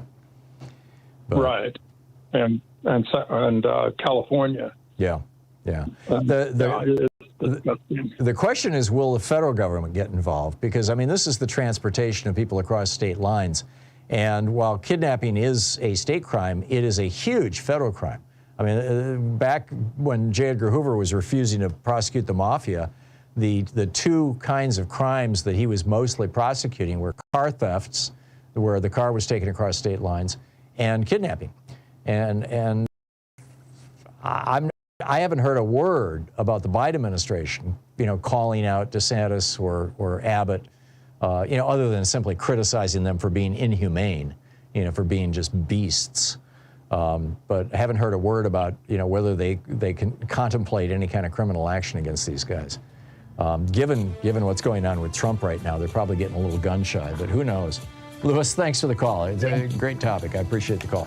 It's 52 minutes past the hour here on the Thom Hartmann Program, your media support group for We the People. We'll be right back with more of your calls in just a moment.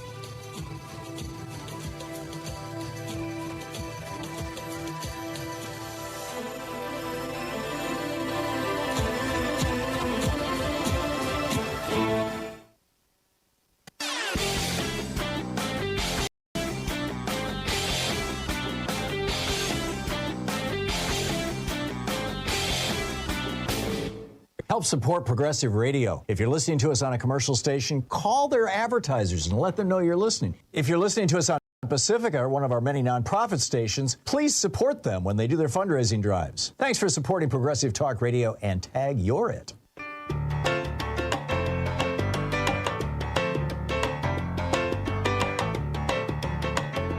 Welcome back. Picking up your calls here, Lauren in Bellingham, Washington. Hey, Lauren, what's on your mind today? Lauren? Hi. You asked about why men hate women. Mm-hmm. And I really believe it's all about sex because we control sex and we have the right to reject them. We have to give them permission. And that really angers them that we control that. That's an interesting point. Men can say no too, but typically it's men who want the sex. Maybe that's just a fantasy, that's popular in our society. I don't know if, Well, I think that's why the church even wrote it into marriage vows that the women will be submissive to their husbands because they want to be able to control sex. Interesting. Yeah, that makes perfect sense. I really think it all boils down to sex. I really do. It angers them that we control it. Yeah, it's kind of an Occam's razor. What's the obvious and simple answer is, and that's it. Sex, exactly. You may well be right, Lauren. You probably are. Okay. Okay, thanks a lot for the call. Right. It was a good one. Pat in Bellevue, Washington. Hey, Pat, what's on your mind today? Hi, on the women's business again. I just wanted to relate. I think some men choose their wives because they have the characteristics that they want in the children. And I know this happened with a prominent London doctor who said to me, I'm marrying her because I want her to be the mother of my children. So it's like breeding stock, you mean? Yeah, she was sweet-natured, quiet, not going to put up a fight for anything. And then about the resentment. In 1980, I broke into the men's, at that time, horticulture industry and declared myself a landscape contractor. And because my name was Pat, I got in. And 10 years later, someone said, Pat is a woman. Terrible. And they canceled my insurance, blacklisted me, and I'd never made an extra anything. I mean, I'd made there I was, innocent, and they discovered that I was a woman, and that was. And this is post 80s. This is what? This was after the 1980s. I mean, I remember in the early 1970s when Louise and I got married in 72. And I had to sign for her to get a credit card because women could not get credit cards without the signature of a husband, father, or brother in 72. And that changed, I think, in 75, as I recall.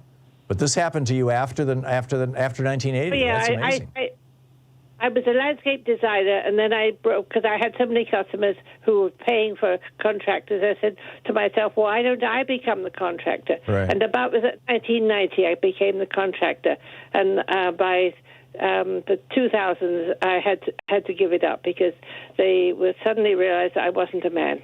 Wow, so this is still going on? Well, yes and no. I tell you, it was interesting. The landscape designers landscape architects in Seattle got very, very furious.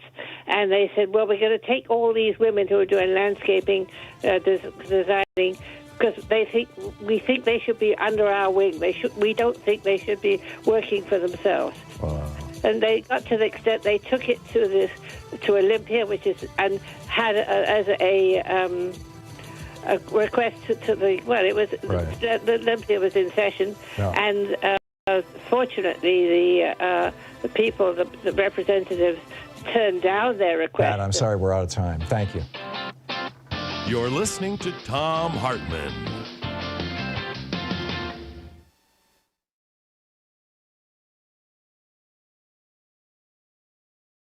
In addition to bringing you the Thom Hartmann Program here on Free Speech TV and Video Media Online, we also have a whole set of ways you can interact with us and tools you can use to spread the word about the importance of democracy and the threats to it in our republic. First, there's your daily homework. Sue Nethercutt puts together a daily email newsletter that has a link to every story I discuss on the air, so you can find my sources and you can share them with your friends. It's free and you can sign up at thomhartmann.com. Second, I publish my daily take every day over at the hartmannreport.com website. That's also free if you want the daily 5 days a week rant in your inbox. No ads either. Third, we have the podcasts. There's the free 1-hour version of our daily show that's advertising supported. You can find that wherever you get your podcasts normally. And then there's also the podcast of the entire 3-hour show with no advertisements, and that's available by subscription over at thomhartmann.com. So check them all out at thomhartmann.com and hartmannreport.com.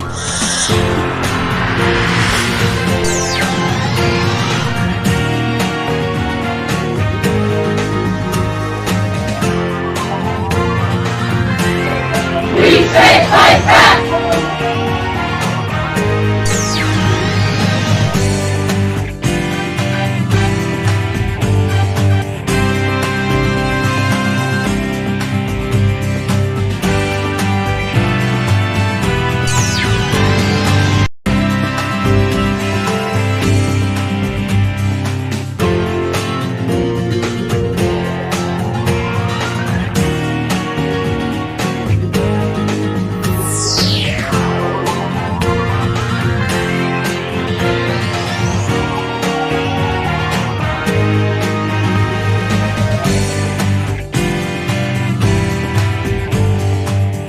It's that time of the year again. It's actually, I love these pledge drives. They are an opportunity for all of us to pitch in, to help out Free Speech TV. It's an opportunity for me to remind you all about how important this television network is and how it only exists here because of your support. It's an opportunity for you to get that really great feeling knowing that you're part of something larger than you, that you've helped something really substantial. It's an opportunity to spread the word. It's an opportunity to get some cool gifts out there. I mean, there's a lot of wonderful things about the pledge drives, and we've got a 2-week period here, and there's going to be during these 2 weeks a couple of different kinds of promotions or incentives that are going to be offered. The first couple of days, today, tomorrow, and Wednesday, will be the entire thing. The theme for the entire 2 weeks is going to be Summer of Solidarity. This is our summer pledge drive.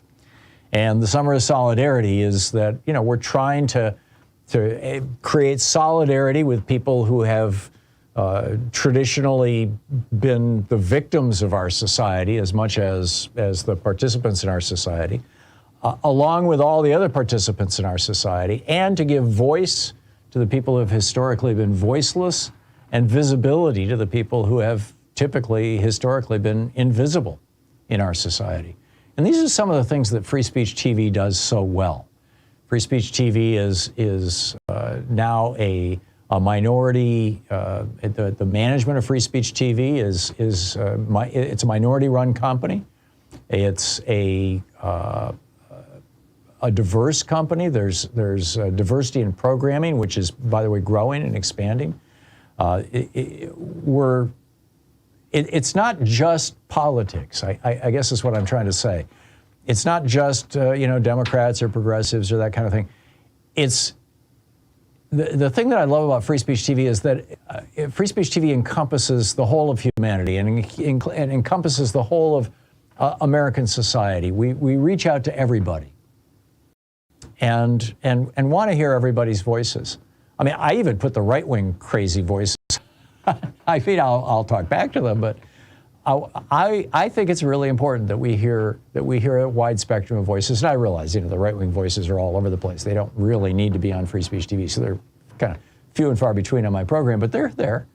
And we want to have these conversations. We want to have an opportunity for democracy. Democracy is, it's the people, right? Demos. It's the people. And democracy works when we all work together. So this is the summer of solidarity. So anyhow, during the first 3 days, which is where I started with this thought, if at least 1,000 of you make a donation of any amount to Free Speech TV during these first 3 days, our frontline funders, these are people who have stepped up and said, we'll go above and beyond and use our money to incentivize people to participate in Free Speech TV. The frontline funders will give Free Speech TV an extra if I'm successful and my peers here on Free Speech TV are successful in bringing in 1,000 donations, 1,000 donors during these first 3 days. So don't wait. Don't wait until the last day of the I know a lot of people do this, right? Wait until the last week or the last day or the last 2 days. Call now, 877-378-8669, and make your pledge. There are, of course, premiums for your donations. And there's 2 ways to donate. One is the one-off, and the other is you can say, here's my credit card, charge me whatever amount you want to specify every month. And you can do both at the same time even. But here are the premiums. These are the one-off premiums. With a $20 gift, you can have your choice of the Thom Hartmann University sticker, a proud student of Thom Hartmann University, or the Free Speech TV Clear sticker, or the Pride Cool C. With a $50 gift, there's the Summer of Solidarity tote bag. With a $75 gift, you have your choice of the Free Speech TV baseball cap. I've been wearing one for the last couple weeks as the sun has come out. Or the Thom Hartmann mug, the Thom Hartmann Program mug. With a $100 gift, there will be a donation given to the Black Trans Advocacy Coalition. With a $120 gift, I have a brand new book out, The Hidden History of American Democracy. Who gave the founders these ideas? Yeah, I think you're going to find it fascinating. It's brand new, just came out. With a $120 gift also, or you can choose the Free Speech TV t-shirt. With a $240 gift, there's our virtual meet and greet. And with a $1,000 gift, we will eventually get around to our in-person meet and greet. I'm hoping that we can put together our first one this summer, later on this summer. So those are the premiums for Free Speech TV. But the real bottom line is, number one, we really need to get 1,000 people in these first 3 days to get that extra $10,000 from our frontline funders. Number two, here's your opportunity to call now, 877-378-8669. And number three, help support this network. Keep Free Speech TV on the air, keep the programming going, and help Free Speech TV have the resources to expand our programming. Thanks so much for listening. Thanks so much for supporting this network, for being part of something that is truly great.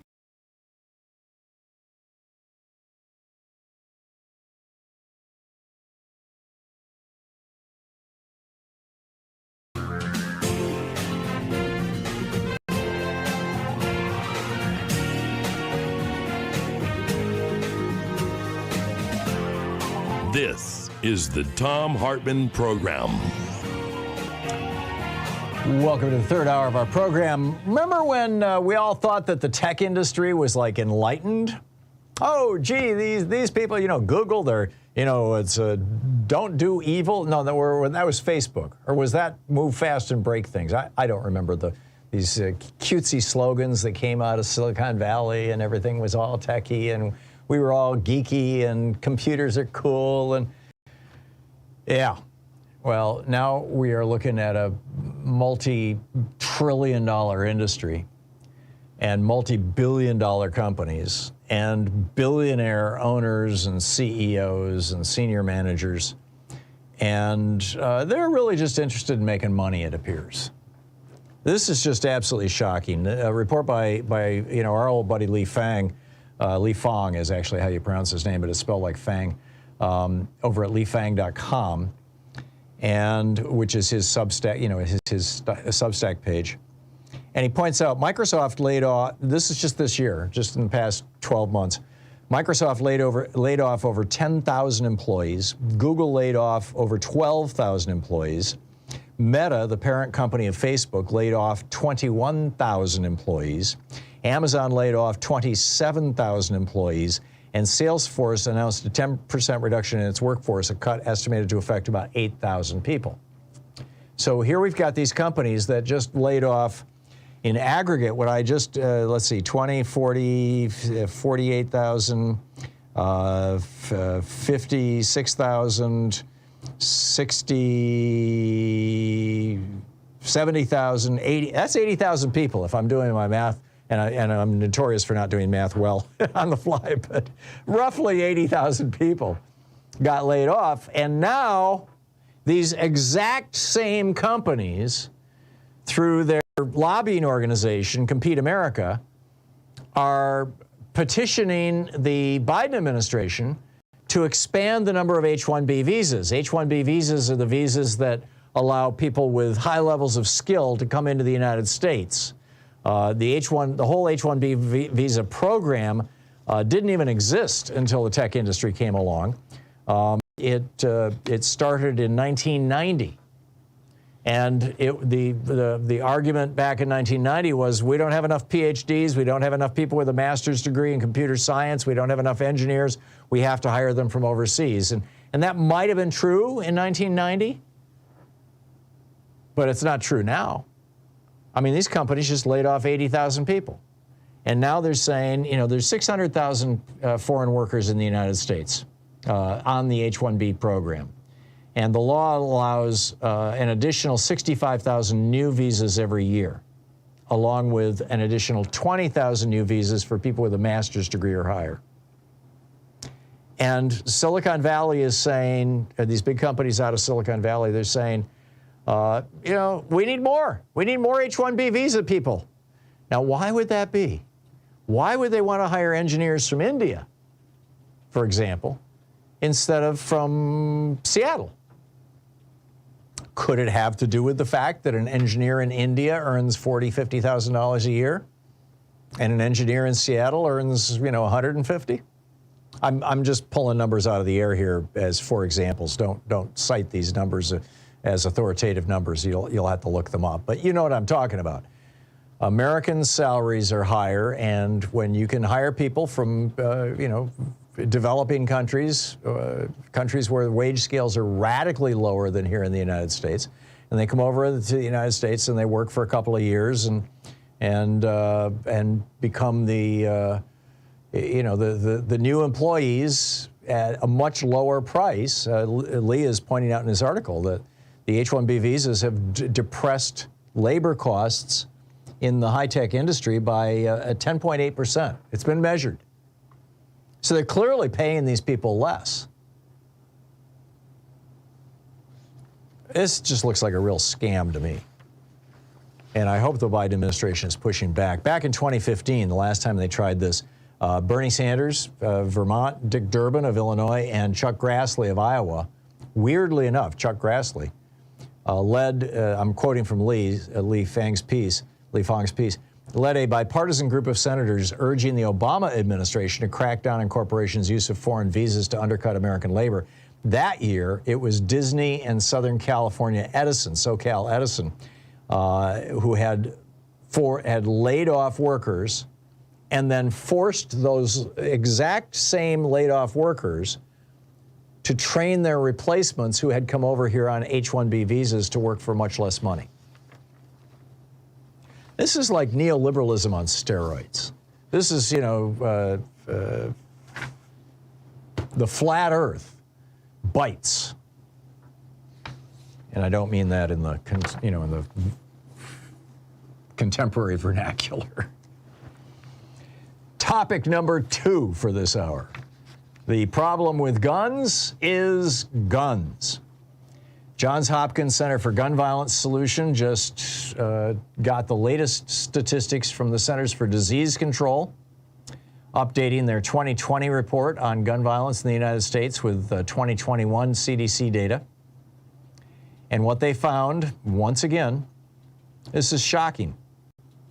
Gun homicides, between 2019 and 2021, gun homicides increased by 45%.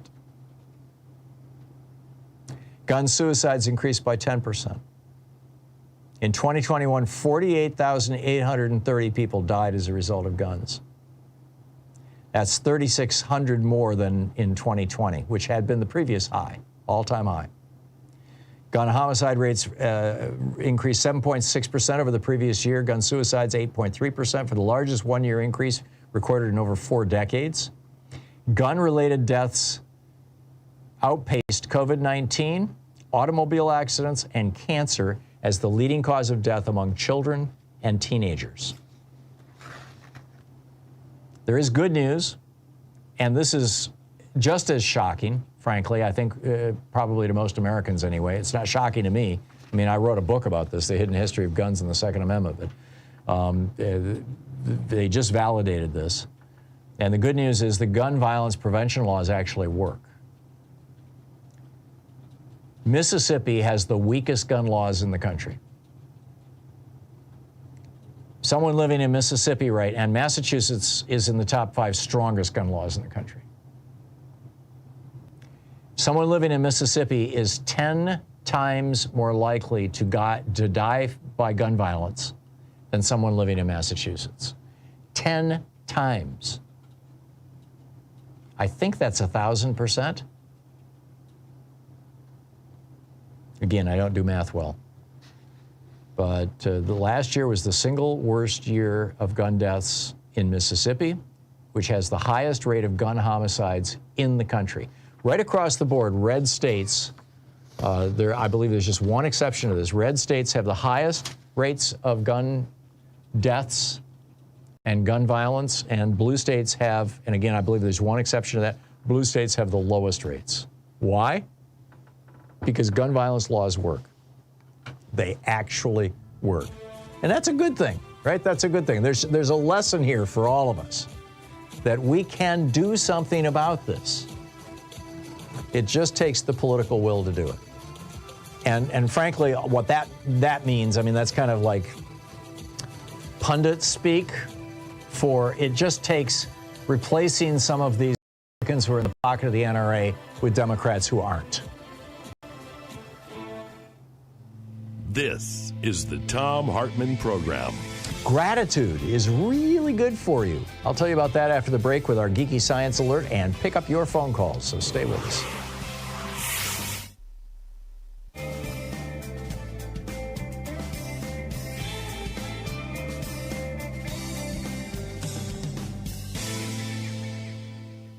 And welcome back, Holly in Washington, D.C. Hey, Holly, what's on your mind today?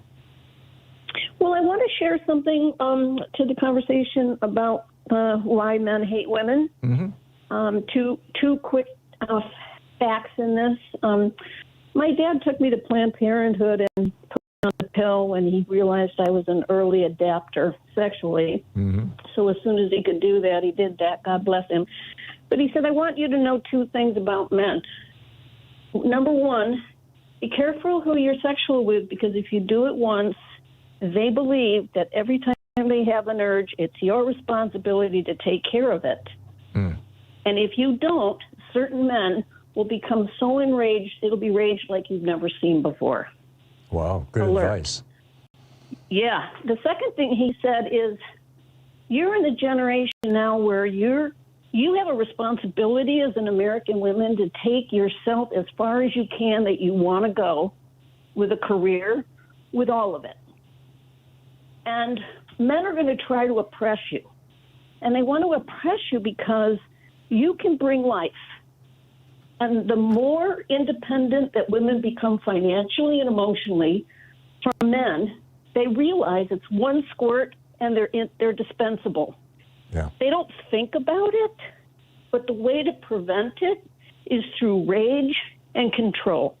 And I don't believe it's hatred. I think it's just primordial.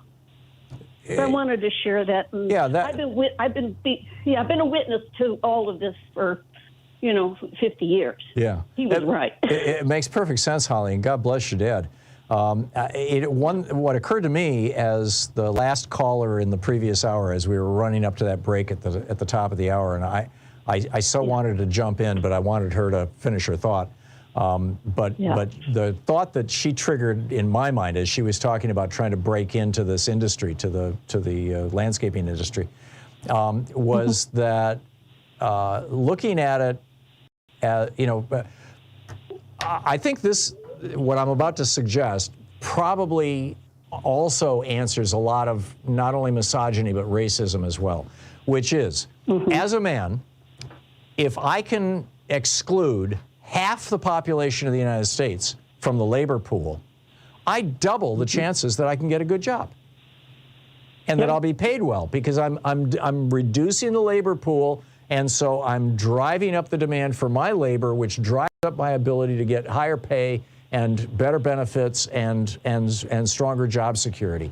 So, I mean, just like the earlier caller who said, it's just, men want sex and women can withhold it. Well, that's an Occam's razor kind of answer, and it makes perfect sense. But I think this is another one, which is that, and I suspect that this is where, it goes all the way back 8,000 years, is that if you can exclude half the population, or in the case of racism, 18% of our population is black. If you can exclude 18% of the population from the labor pool, then that means that you have more power in the labor pool. What do you think?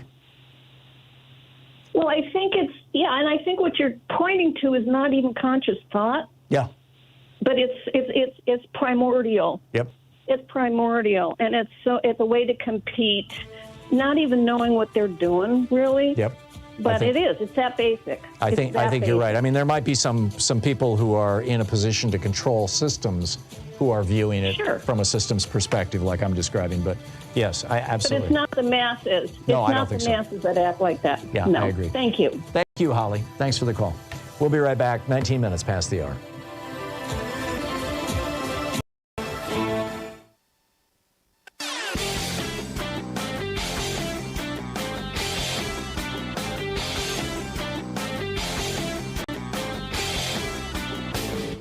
Missed my opening rant today? It's usually published over at HartmannReport.com, where you can read it and share it with your friends for free. Check it out, HartmannReport.com. Right now we have the most extreme Supreme Court since the 1930s.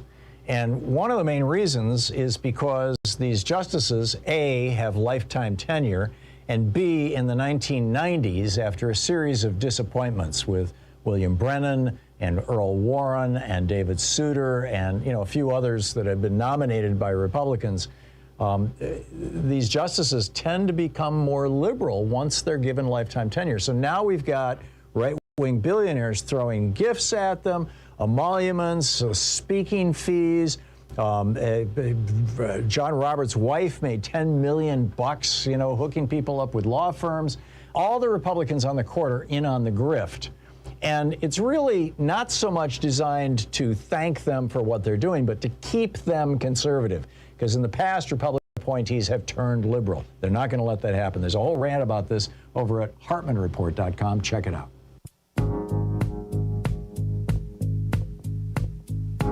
Data read. 20 minutes past the hour. And gratitude, this is an amazing study. I got this from my mother. I just have to, speaking of women today, my mother taught me when I was a little kid the importance of being grateful, because my mother, every night when it was bedtime or just before bedtime, my mom would sit down with me and say, it's time to say our prayers before bed. And when we said our prayers, and it was just the Lord's Prayer, but before we said the Lord's Prayer, we would always list what we were grateful for. Thank you for my family, thank you for my home, thank you that Dad has a good job, and occasionally there'd be the intercessory prayer, Aunt Marilyn's not feeling well, please help her out. And then we'd say the Lord's Prayer. And I continue to do this to this day, by the way. I probably shouldn't talk about it too much, because when you talk about your interior life like that, it kind of pollutes it. Jesus warned us about that in Matthew. Don't talk about praying. But it's an important part of my daily ritual, is to be thankful. And it never occurred to me that what my mother was teaching me was something that was like the key to good mental health, or a key.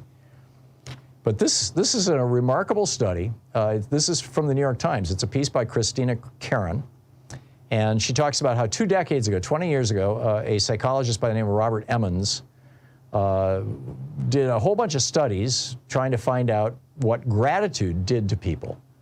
And had a study like, for example, where they have people every night before they go to bed just write down 3 things that they're grateful for. Real simple stuff.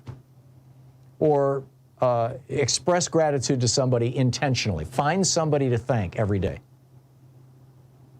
And thank in a way that's specific, not just, hey, thank you, but thank you for doing, XYZ.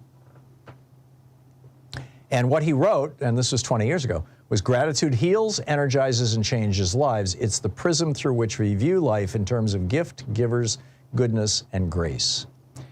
Well, now there's been a couple more studies on this, and sure enough, it's powerful, powerful stuff that you can do at home, kids.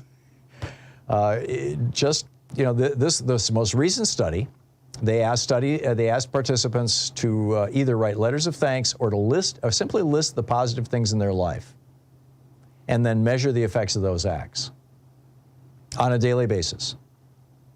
And what they found was expressing gratitude to acquaintances, coworkers, friends, or romantic partners can provide a relationship boost. It helps bind us more closely. But perhaps more importantly, those who are more prone to experience gratitude in their daily lives have lower levels of depression and sleep better. In fact, this is such powerful stuff that you don't even have to do it. You can just watch it. This is from the New York Times. Watching an act of gratitude between 2 other people can cause the observer to feel more warmth and affinity toward both of them. And there's a subhead in the article. It's titled, 1 moment a day is enough. Joel Wong, professor of counseling psychology at Indiana University School of Education, did this in a six-week group studying people who were experiencing depression. And he just, he said, to develop an enduring gratitude habit, try linking your gratitude practice to an already ingrained routine. And I also try to go out of my way to thank, at the very least, my wife every day, because I think that that's important for our relationship. He says, I try to do it when I first turn on the computer at work. In other words, the act of turning on the computer while he's waiting for it to boot up, that's his time to review in his mind all the things for which he is grateful, all the blessings he has. It's powerful stuff.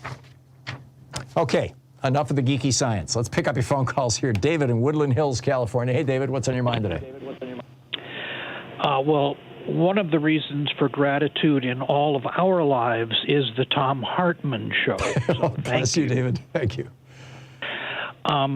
Among the reasons that women are treated so badly, and I have a tremendous amount of respect for those sexual comments, I totally agree. And you just hit on this with the last phone call you had. It's capitalism.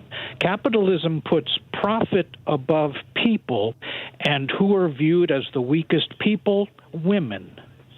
All right, so if men can exclude half the population from the labor force, they get, there's more demand for labor, and therefore the price of labor goes up, so men get better benefits and pay. Right. And from an astrological standpoint, we have just entered the age of Aquarius. This is the age of the humanitarian, and so capitalism is on the way out, and people above profit is on the way in. Oh, that's interesting. I know you're a professional astrologer, aren't you, David? We've talked about this in the past, or at least. Well, I've been doing it for about 30 years. I'm actually a matchmaker. Been doing it about 30 years, but I never charge anybody. It's not a business for me. You do charts and say you guys are appropriate for each other? Correct. And I'm also a relationship and a personality counselor. But again, I never charge anybody. Fascinating stuff, David. Fascinating. So you think that we've come into a new age. Neil Howe has a new book. It's coming out July 17th called The Fourth Turning is Here, literally saying we're in a new age. I mean, he's not connecting it to astrology. But it seems like there's a convergence here, David. I agree. Yeah. David, thank you very much for the call. It's always nice to hear from you. Appreciate it. I appreciate it. Okay. We'll be back with more of your calls in just a moment. It's 27 minutes past the hour. It's your media support group for We the People. Talk media for the sane among us, the Thom Hartmann Program. You're listening to the Thom Hartmann Program. Call 202-808-9925. We'll be right back. Stay with us.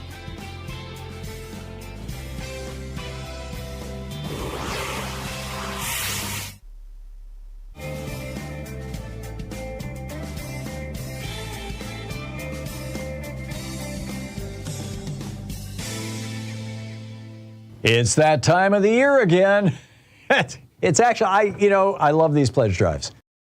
They are an opportunity for all of us to pitch in, to help out Free Speech TV. It's an opportunity for me to remind you all about how important this television network is and how it only exists here because of your support. It's an opportunity for you to get that really great feeling knowing that you're part of something larger than you, that you've helped something really substantial. It's an opportunity to spread the word. It's an opportunity to get some cool gifts out there. I mean, there's a lot of wonderful things about the pledge drives, and we've got a 2-week period here, and there's going to be during these 2 weeks a couple of different kinds of promotions or incentives that are going to be offered. The first couple of days, today, tomorrow, and Wednesday, will be the entire thing. The theme for the entire 2 weeks is going to be Summer of Solidarity. This is our summer pledge drive. And the Summer of Solidarity is that, we're trying to create solidarity with people who have traditionally been the victims of our society as much as the participants in our society, along with all the other participants in our society, and to give voice to the people who have historically been voiceless and visibility to the people who have historically been invisible in our society. And these are some of the things that Free Speech TV does so well. Free Speech TV is now a minority. The management of Free Speech TV it's a minority-run company. It's a diverse company. There's diversity in programming, which is, by the way, growing and expanding. It's not just politics. I guess is what I'm trying to say. It's not just Democrats or progressives or that kind of thing. It's the thing that I love about Free Speech TV is that Free Speech TV encompasses the whole of humanity and encompasses the whole of American society. We reach out to everybody and want to hear everybody's voices. I mean, I even put the right-wing crazy voices. I mean, I'll talk back to them, but I think it's really important that we hear a wide spectrum of voices. And I realize, the right-wing voices are all over the place. They don't really need to be on Free Speech TV, so they're kind of few and far between on my program, but they're there. And we want to have these conversations. We want to have an opportunity for democracy. Democracy is, it's the people, right? Demos. It's the people. And democracy works when we all work together. So this is the summer of solidarity. So anyhow, during the first 3 days, which is where I started with this thought, if at least 1,000 of you make a donation of any amount to Free Speech TV during these first 3 days, our frontline funders, these are people who have stepped up and said, we'll go above and beyond and use our money to incentivize people to participate in Free Speech TV. The frontline funders will give Free Speech TV an extra $10,000 if I'm successful and my peers here on Free Speech TV are successful in bringing in 1,000 donations, 1,000 donors during these first 3 days. So don't wait. Don't wait until the last day of the I know a lot of people do this, right? Wait until the last week or the last day or the last 2 days. Call now, 877-378-8669, and make your pledge. There are, of course, premiums for your donations. And there's two ways to donate. One is the one-off, and the other is you can say, here's my credit card, charge me whatever amount you want to specify every month. And you can do both at the same time even. But here are the premiums. These are the one-off premiums. With a $20 gift, you can have your choice of the Thom Hartmann University sticker, a proud student of Thom Hartmann University, or the Free Speech TV clear sticker, or the Pride Cool Seat. With a $50 gift, there's the Summer of Solidarity tote bag. With a $75 gift, you have your choice of the Free Speech TV baseball cap. I've been wearing one for the last couple weeks as the sun has come out. Or the Thom Hartmann mug, the Thom Hartmann Program mug. With a $100 gift, there will be a donation given to the Black Trans Advocacy Coalition. With a $120 gift, I have a brand new book out, The Hidden History of American Democracy. Who gave the founders these ideas? I think you're going to find it fascinating. It's brand new, just came out. With a $120 gift also, or you can choose the Free Speech TV t-shirt. With a $240 gift, there's our virtual meet and greet. And with a $1,000 gift, we will eventually get around to our in-person meet and greet. I'm hoping that we can put together our first one this summer, later on this summer. So those are the premiums for Free Speech TV. But the real bottom line is, number one, we really need to get 1,000 people in these first 3 days to get that extra $10,000 from our frontline funders. Number two, here's your opportunity to call now, 877-378-8669. And number three, help support this network. Keep Free Speech TV on the air, keep the programming going, and help Free Speech TV have the resources to expand our programming. Thanks so much for listening. Thanks so much for supporting this network, for being part of something that is truly great.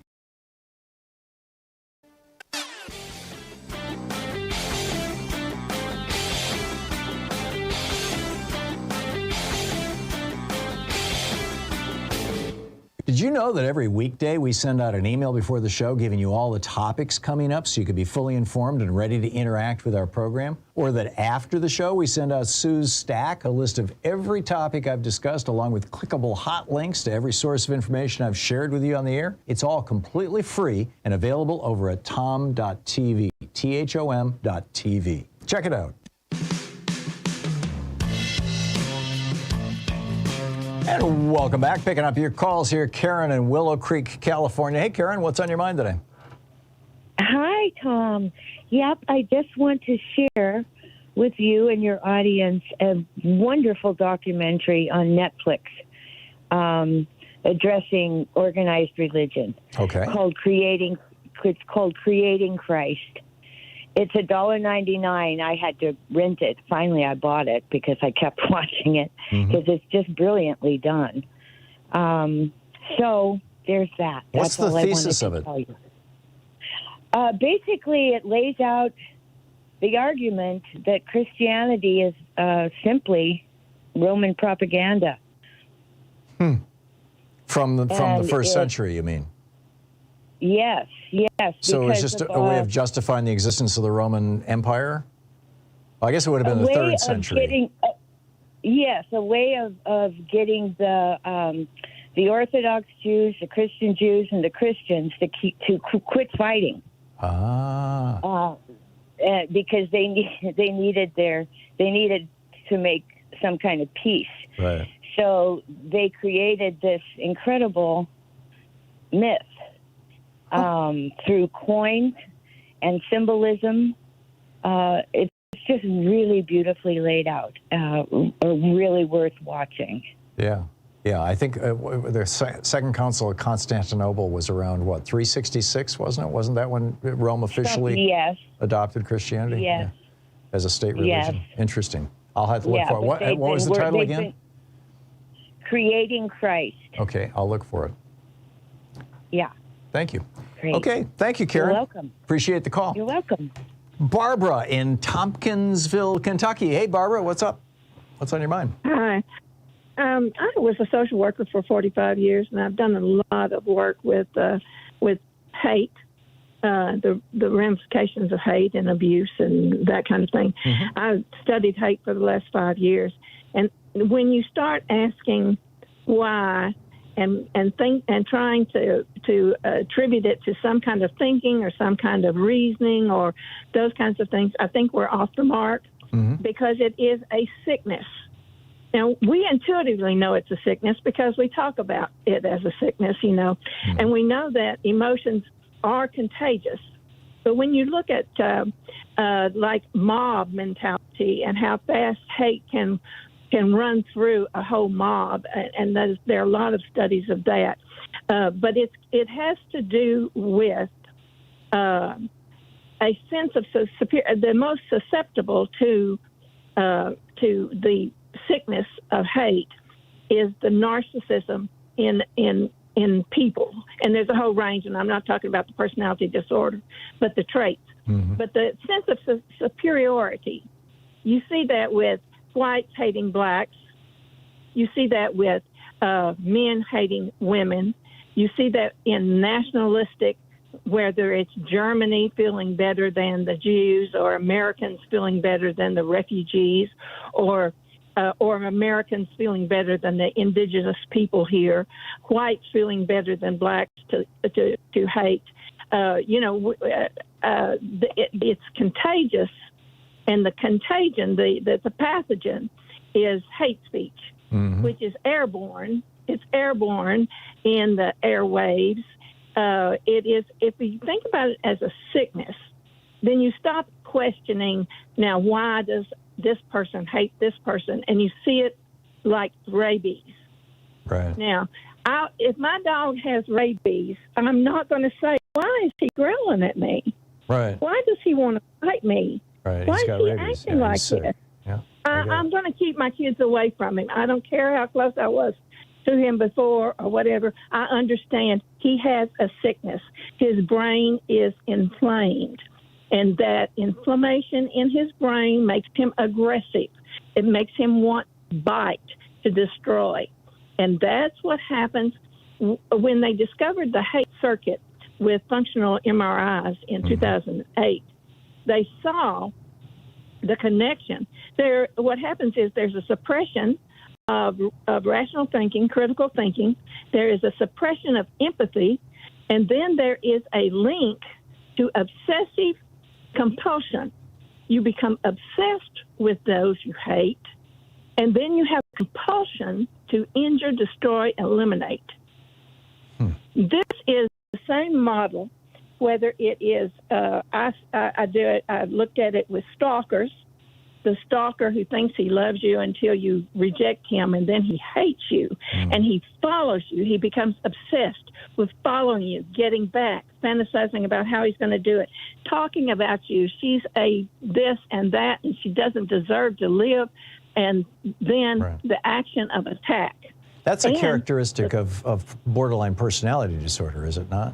People who are just really uncertain of their own identity, and so they derive their identity from the approval of another person or the love of another person? That's true, but I think it is more just the narcissism. I mean, we have seen a rise in narcissism in our population to the point that, I mean, the whole me generation, but we see it everywhere. Do you think social media is driving that? I think it's a lot of things. I think it's parenting, where we praise children for everything they do, whether they do it well or not. Where we say all the time, well, you have to love yourself first, and you need to take care of yourself. And I deserve it.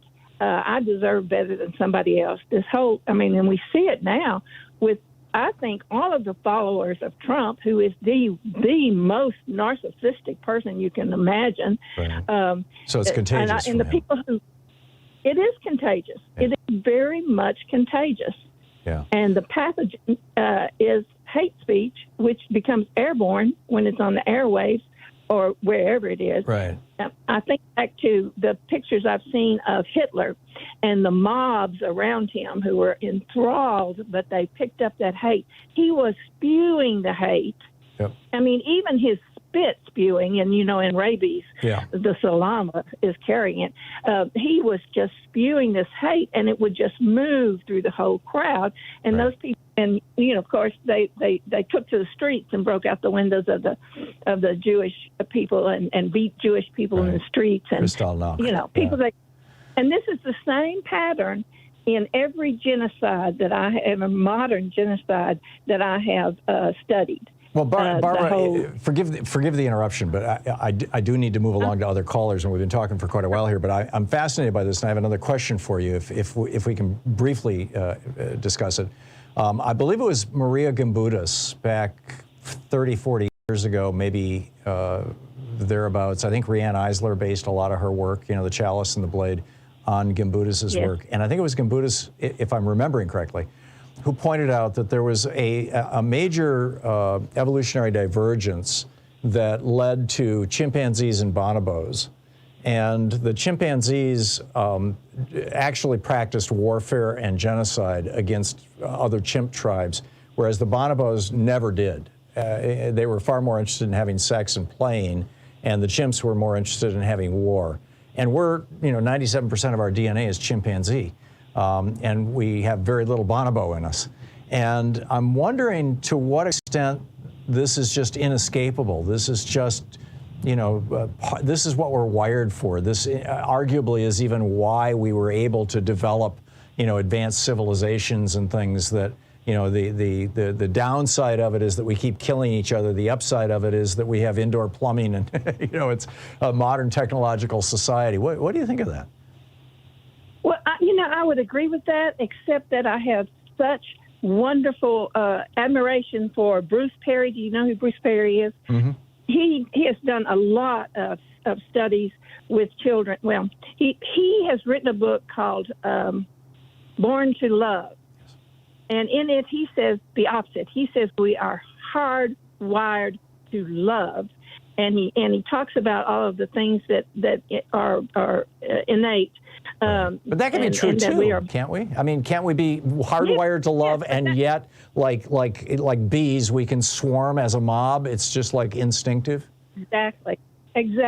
And it's all about how this contagious, this epidemic is spread, and he has the answer of what we can do to stop it, because he, in the book Born to Love, he says empathy is going to be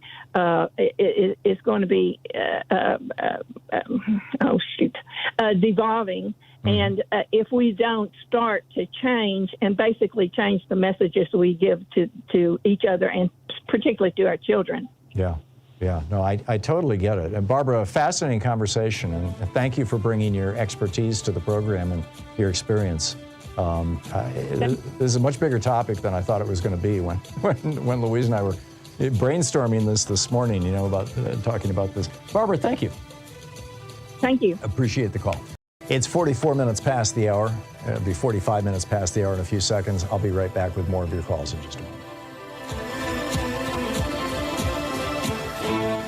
You're listening to Thom Hartmann. Visit thomhartmann.com for audio and video archives. Defending America from the weapons of mass deception. I'll be back with your calls in just a moment.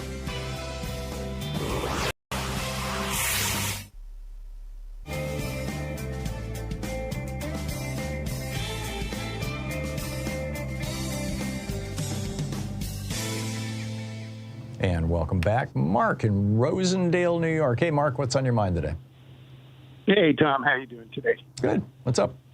Well, I want to address the Marjorie Taylor Greene thing, and I think a lot of people have had, you know, a lot of really good ways of looking at this. I am looking at it through what I'm going to call the 3 Ps, which are pleasure, property, and pregnancy. Okay. And we're talking misogyny here. We're talking misogyny, yes. Right. Starting with, if you've ever read Wilhelm Reich's Mass Psychology of Fascism. I did read it. He talks 30, 40 years ago, but I read it, yes. Okay, so he talks about how sexuality and sex is used as a means of control by basically telling you, well, God gave you your body, but there are things that he doesn't want you to do. Yep. So you can't masturbate and you shouldn't have sex except Well, he had this whole bizarre idea about vital energy, you'll recall, and the whole orgone boxes and all this other stuff. I mean, he turned it into esoterica, basically. Right, that's true. But I think that what he wrote about in the Mass Psychology of Fascism, I find to be very accurate. Mm-hmm. So first of all, we have this thing that women are an object of desire for men, but we've grown up in patriarchal societies that tell us that desire is bad and it's women's fault. And that kind of also gets to the women control sex. Then you have, you know, the idea that women and children are men's property. Mm-hmm. And I think that this particularly goes to the abortion issue, because then we get to pregnancy. Women control pregnancy. Women get pregnant. They should be able to decide when they get pregnant. And there's a piece of the property which is, up until genetic testing, men never really knew whether a child was theirs or not. A woman got pregnant, she had a child, but it could have been someone else's. So there's always been this idea that we absolutely have to control this, because we have to make sure that our progeny, who are our property, are our own. Yeah. And, you know, you can't trust those women. We know that they cause desire in us, which is bad. So we can't trust them. You know, go back to the story of the Garden of Eden. And what happens when they eat the apple? They realize they are naked. They realize that they have this capacity for pleasure that does not come from God's edicts, from God saying, okay, now it's time for you to have pleasure. Right. And I think all of this wraps up into this idea, aside from the fact that because women are the ones that get pregnant, I think that there's a certain level, you know, that men think, well, if we could get pregnant, we just wouldn't need women. And the other piece is, I think that by attributing what she does to Satan, from the way I look at things, she reveals something very deep about Christian nationalism. When I try and look at the Christian nationalist perspective through their eyes, I believe that they're actually working with and for Satan, not God. Well, if you buy into that paradigm, yeah, I get what you're saying.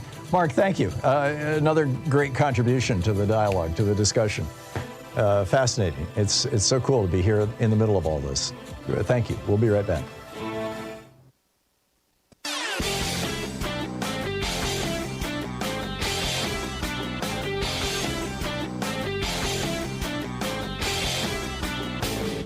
Hey, thanks so much for sharing our program and for reaching out to our stations and sponsors and letting them know that you're listening. It really means a lot to us. So remember the John Durham investigation in which he said, oh, the FBI never should have looked into Donald Trump's connections to Russia.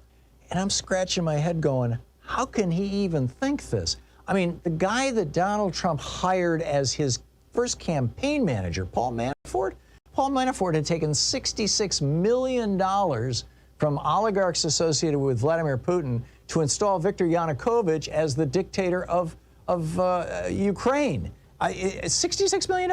He took money from, he was paid $1 million by the dictator of Zaire, back when it was Zaire, to develop a strong relationship with Moscow. And when finally they threw Yanukovych out of Ukraine, that was in 2015, what did Manafort do? He came to the United States and he said to Donald Trump, well, let me help you, while he's taking money from Moscow. I mean, if nothing else, that should have been a starting point, a huge starting point for the FBI. There's a whole rant about this over at HartmannReport.com. Check it out.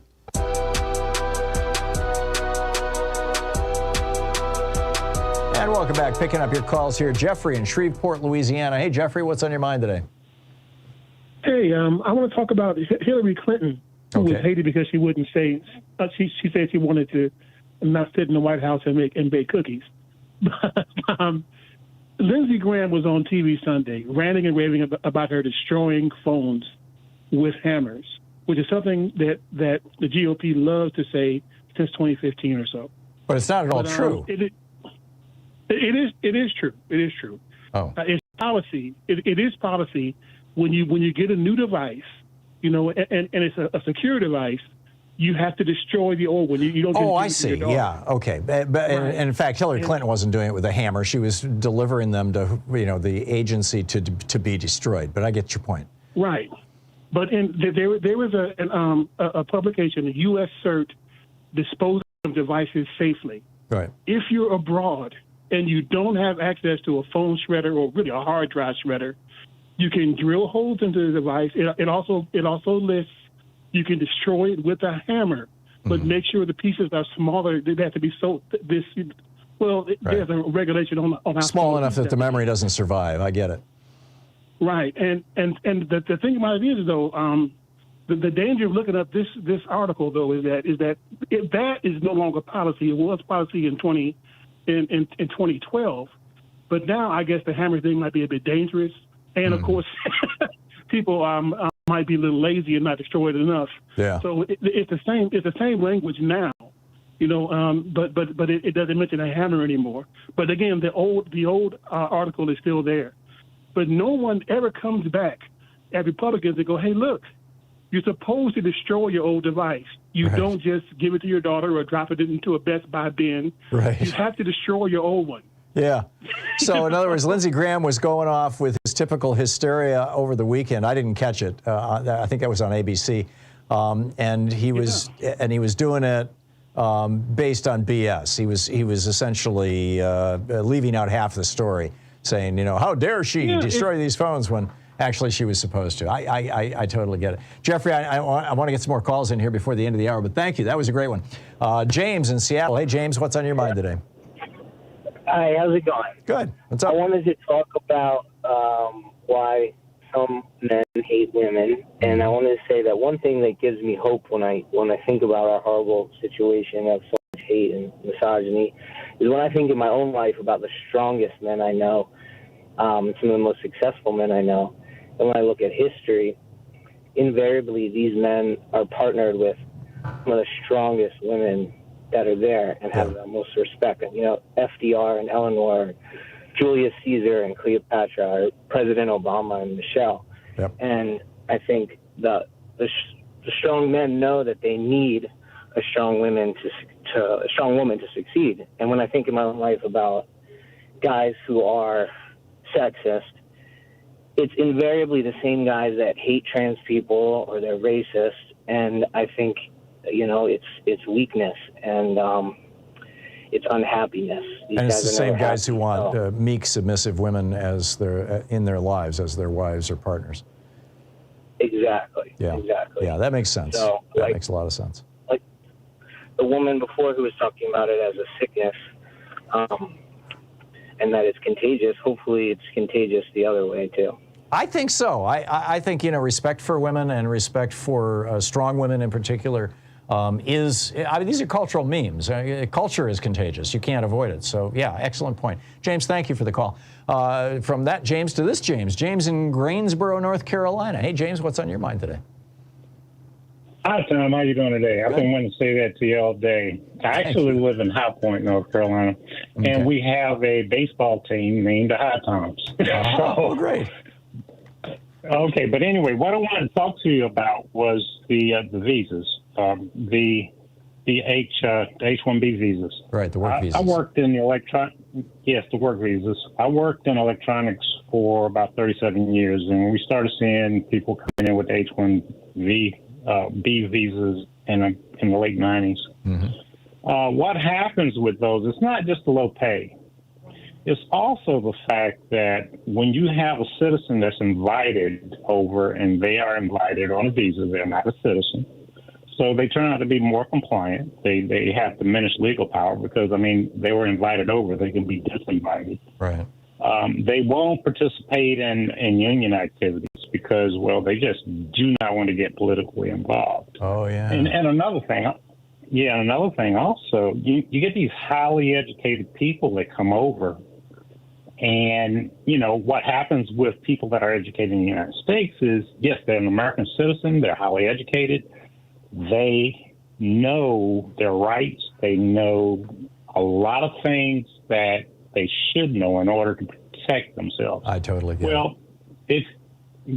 But when you have somebody that comes over on a visa, they're just as educated, but they have zero political rights.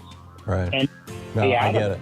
James, I'm sorry we're out of time, but excellent point. Excellent point. I wish I had thought of that when I was doing that story. It would have made a great addition to it. But we got it into the program. Thanks so much for being with us today. We'll be back tomorrow, same time, same place. In the meantime, don't forget democracy is not a spectator sport. Never was, never will be. It requires all of us, and that includes you. So get out there, get active, tag you're it. There is so much we can all do as we head toward what may be one of the most important elections of our lifetimes. So stay woke. We'll see you tomorrow. Have a great afternoon.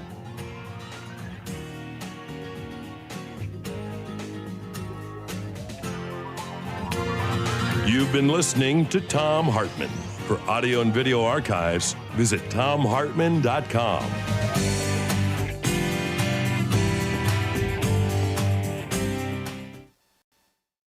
In addition to bringing you the Thom Hartmann Program here on Free Speech TV and Video Media Online, we also have a whole set of ways you can interact with us and tools you can use to spread the word about the importance of democracy and the threats to it in our republic. First, there's your daily homework. Sue Nethercutt puts together a daily email newsletter that has a link to every story I discuss on the air, so you can find my sources and you can share them with your friends. It's free and you can sign up at thomhartmann.com.